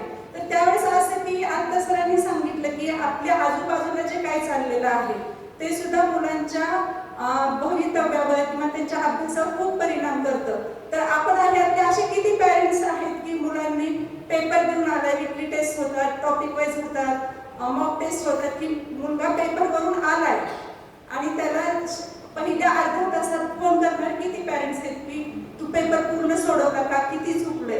तर ही आपली जबाबदारी आहे आपण मुलांकडून ते करून घेण्याची. तर मला असं वाटतं की आपण सगळ्यांनी अगदी लातूर आणि पुणे हे करण्यापेक्षा इथून जर आपल्याला सगळं मिळत असेल तर आपली वेळेची बचत होती, आई वडिलांचं लक्ष मुलांवर होतं. तर अशा प्रकारच्या इन्स्टिट्यूटला आपण सपोर्ट करणं पण खूप गरजेचं आहे.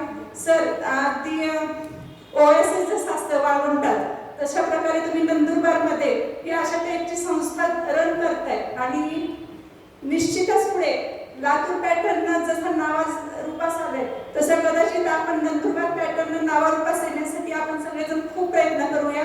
नवनवीन फॅकल्टी किंवा ह्याच्यामध्ये काही नवीन ग्रोथ करण्यासाठी जर असं तर आमच्या सरांकडे पण खूप नॉलेज आहे. आपण नीट आणि JEE मध्ये असं भरपूर कॉन्सन्ट्रेशन करा. त्याच्यात आणखी ह्याच्या पुढे काही वेगळ्या गोष्टी आपल्याला जर करता येत असतील तर तुम्ही निश्चित आम्हाला कॉल करा. आम्ही तुम्हाला मदत करायला तयार आहे. तुमच्या पुढच्या आता एक्झाम देणाऱ्या किंवा एक्झाम पुढे देणाऱ्या विद्यार्थ्यांच्या भवितव्यासाठी खूप खूप शुभेच्छा. ही संस्था अशीच नावारूपास यावी त्यासाठी पण आमच्या team career making guidance Suyash hospital मॅडमवरून सगळ्यांना खूप खूप शुभेच्छा. अगदी 700 किलोमीटरवरून तुम्हाला आमचं नाव आठवावं आणि तुम्ही आम्हाला बोलवावं त्याबद्दल आमची टीम संपूर्ण आपल्या नंदुरबारकरांची KR इन्स्टिट्यूटची खूप खूप आभारी आहे. परत एकदा सगळ्यांचे धन्यवाद. थँक्यू. जय हिंद, जय भारत.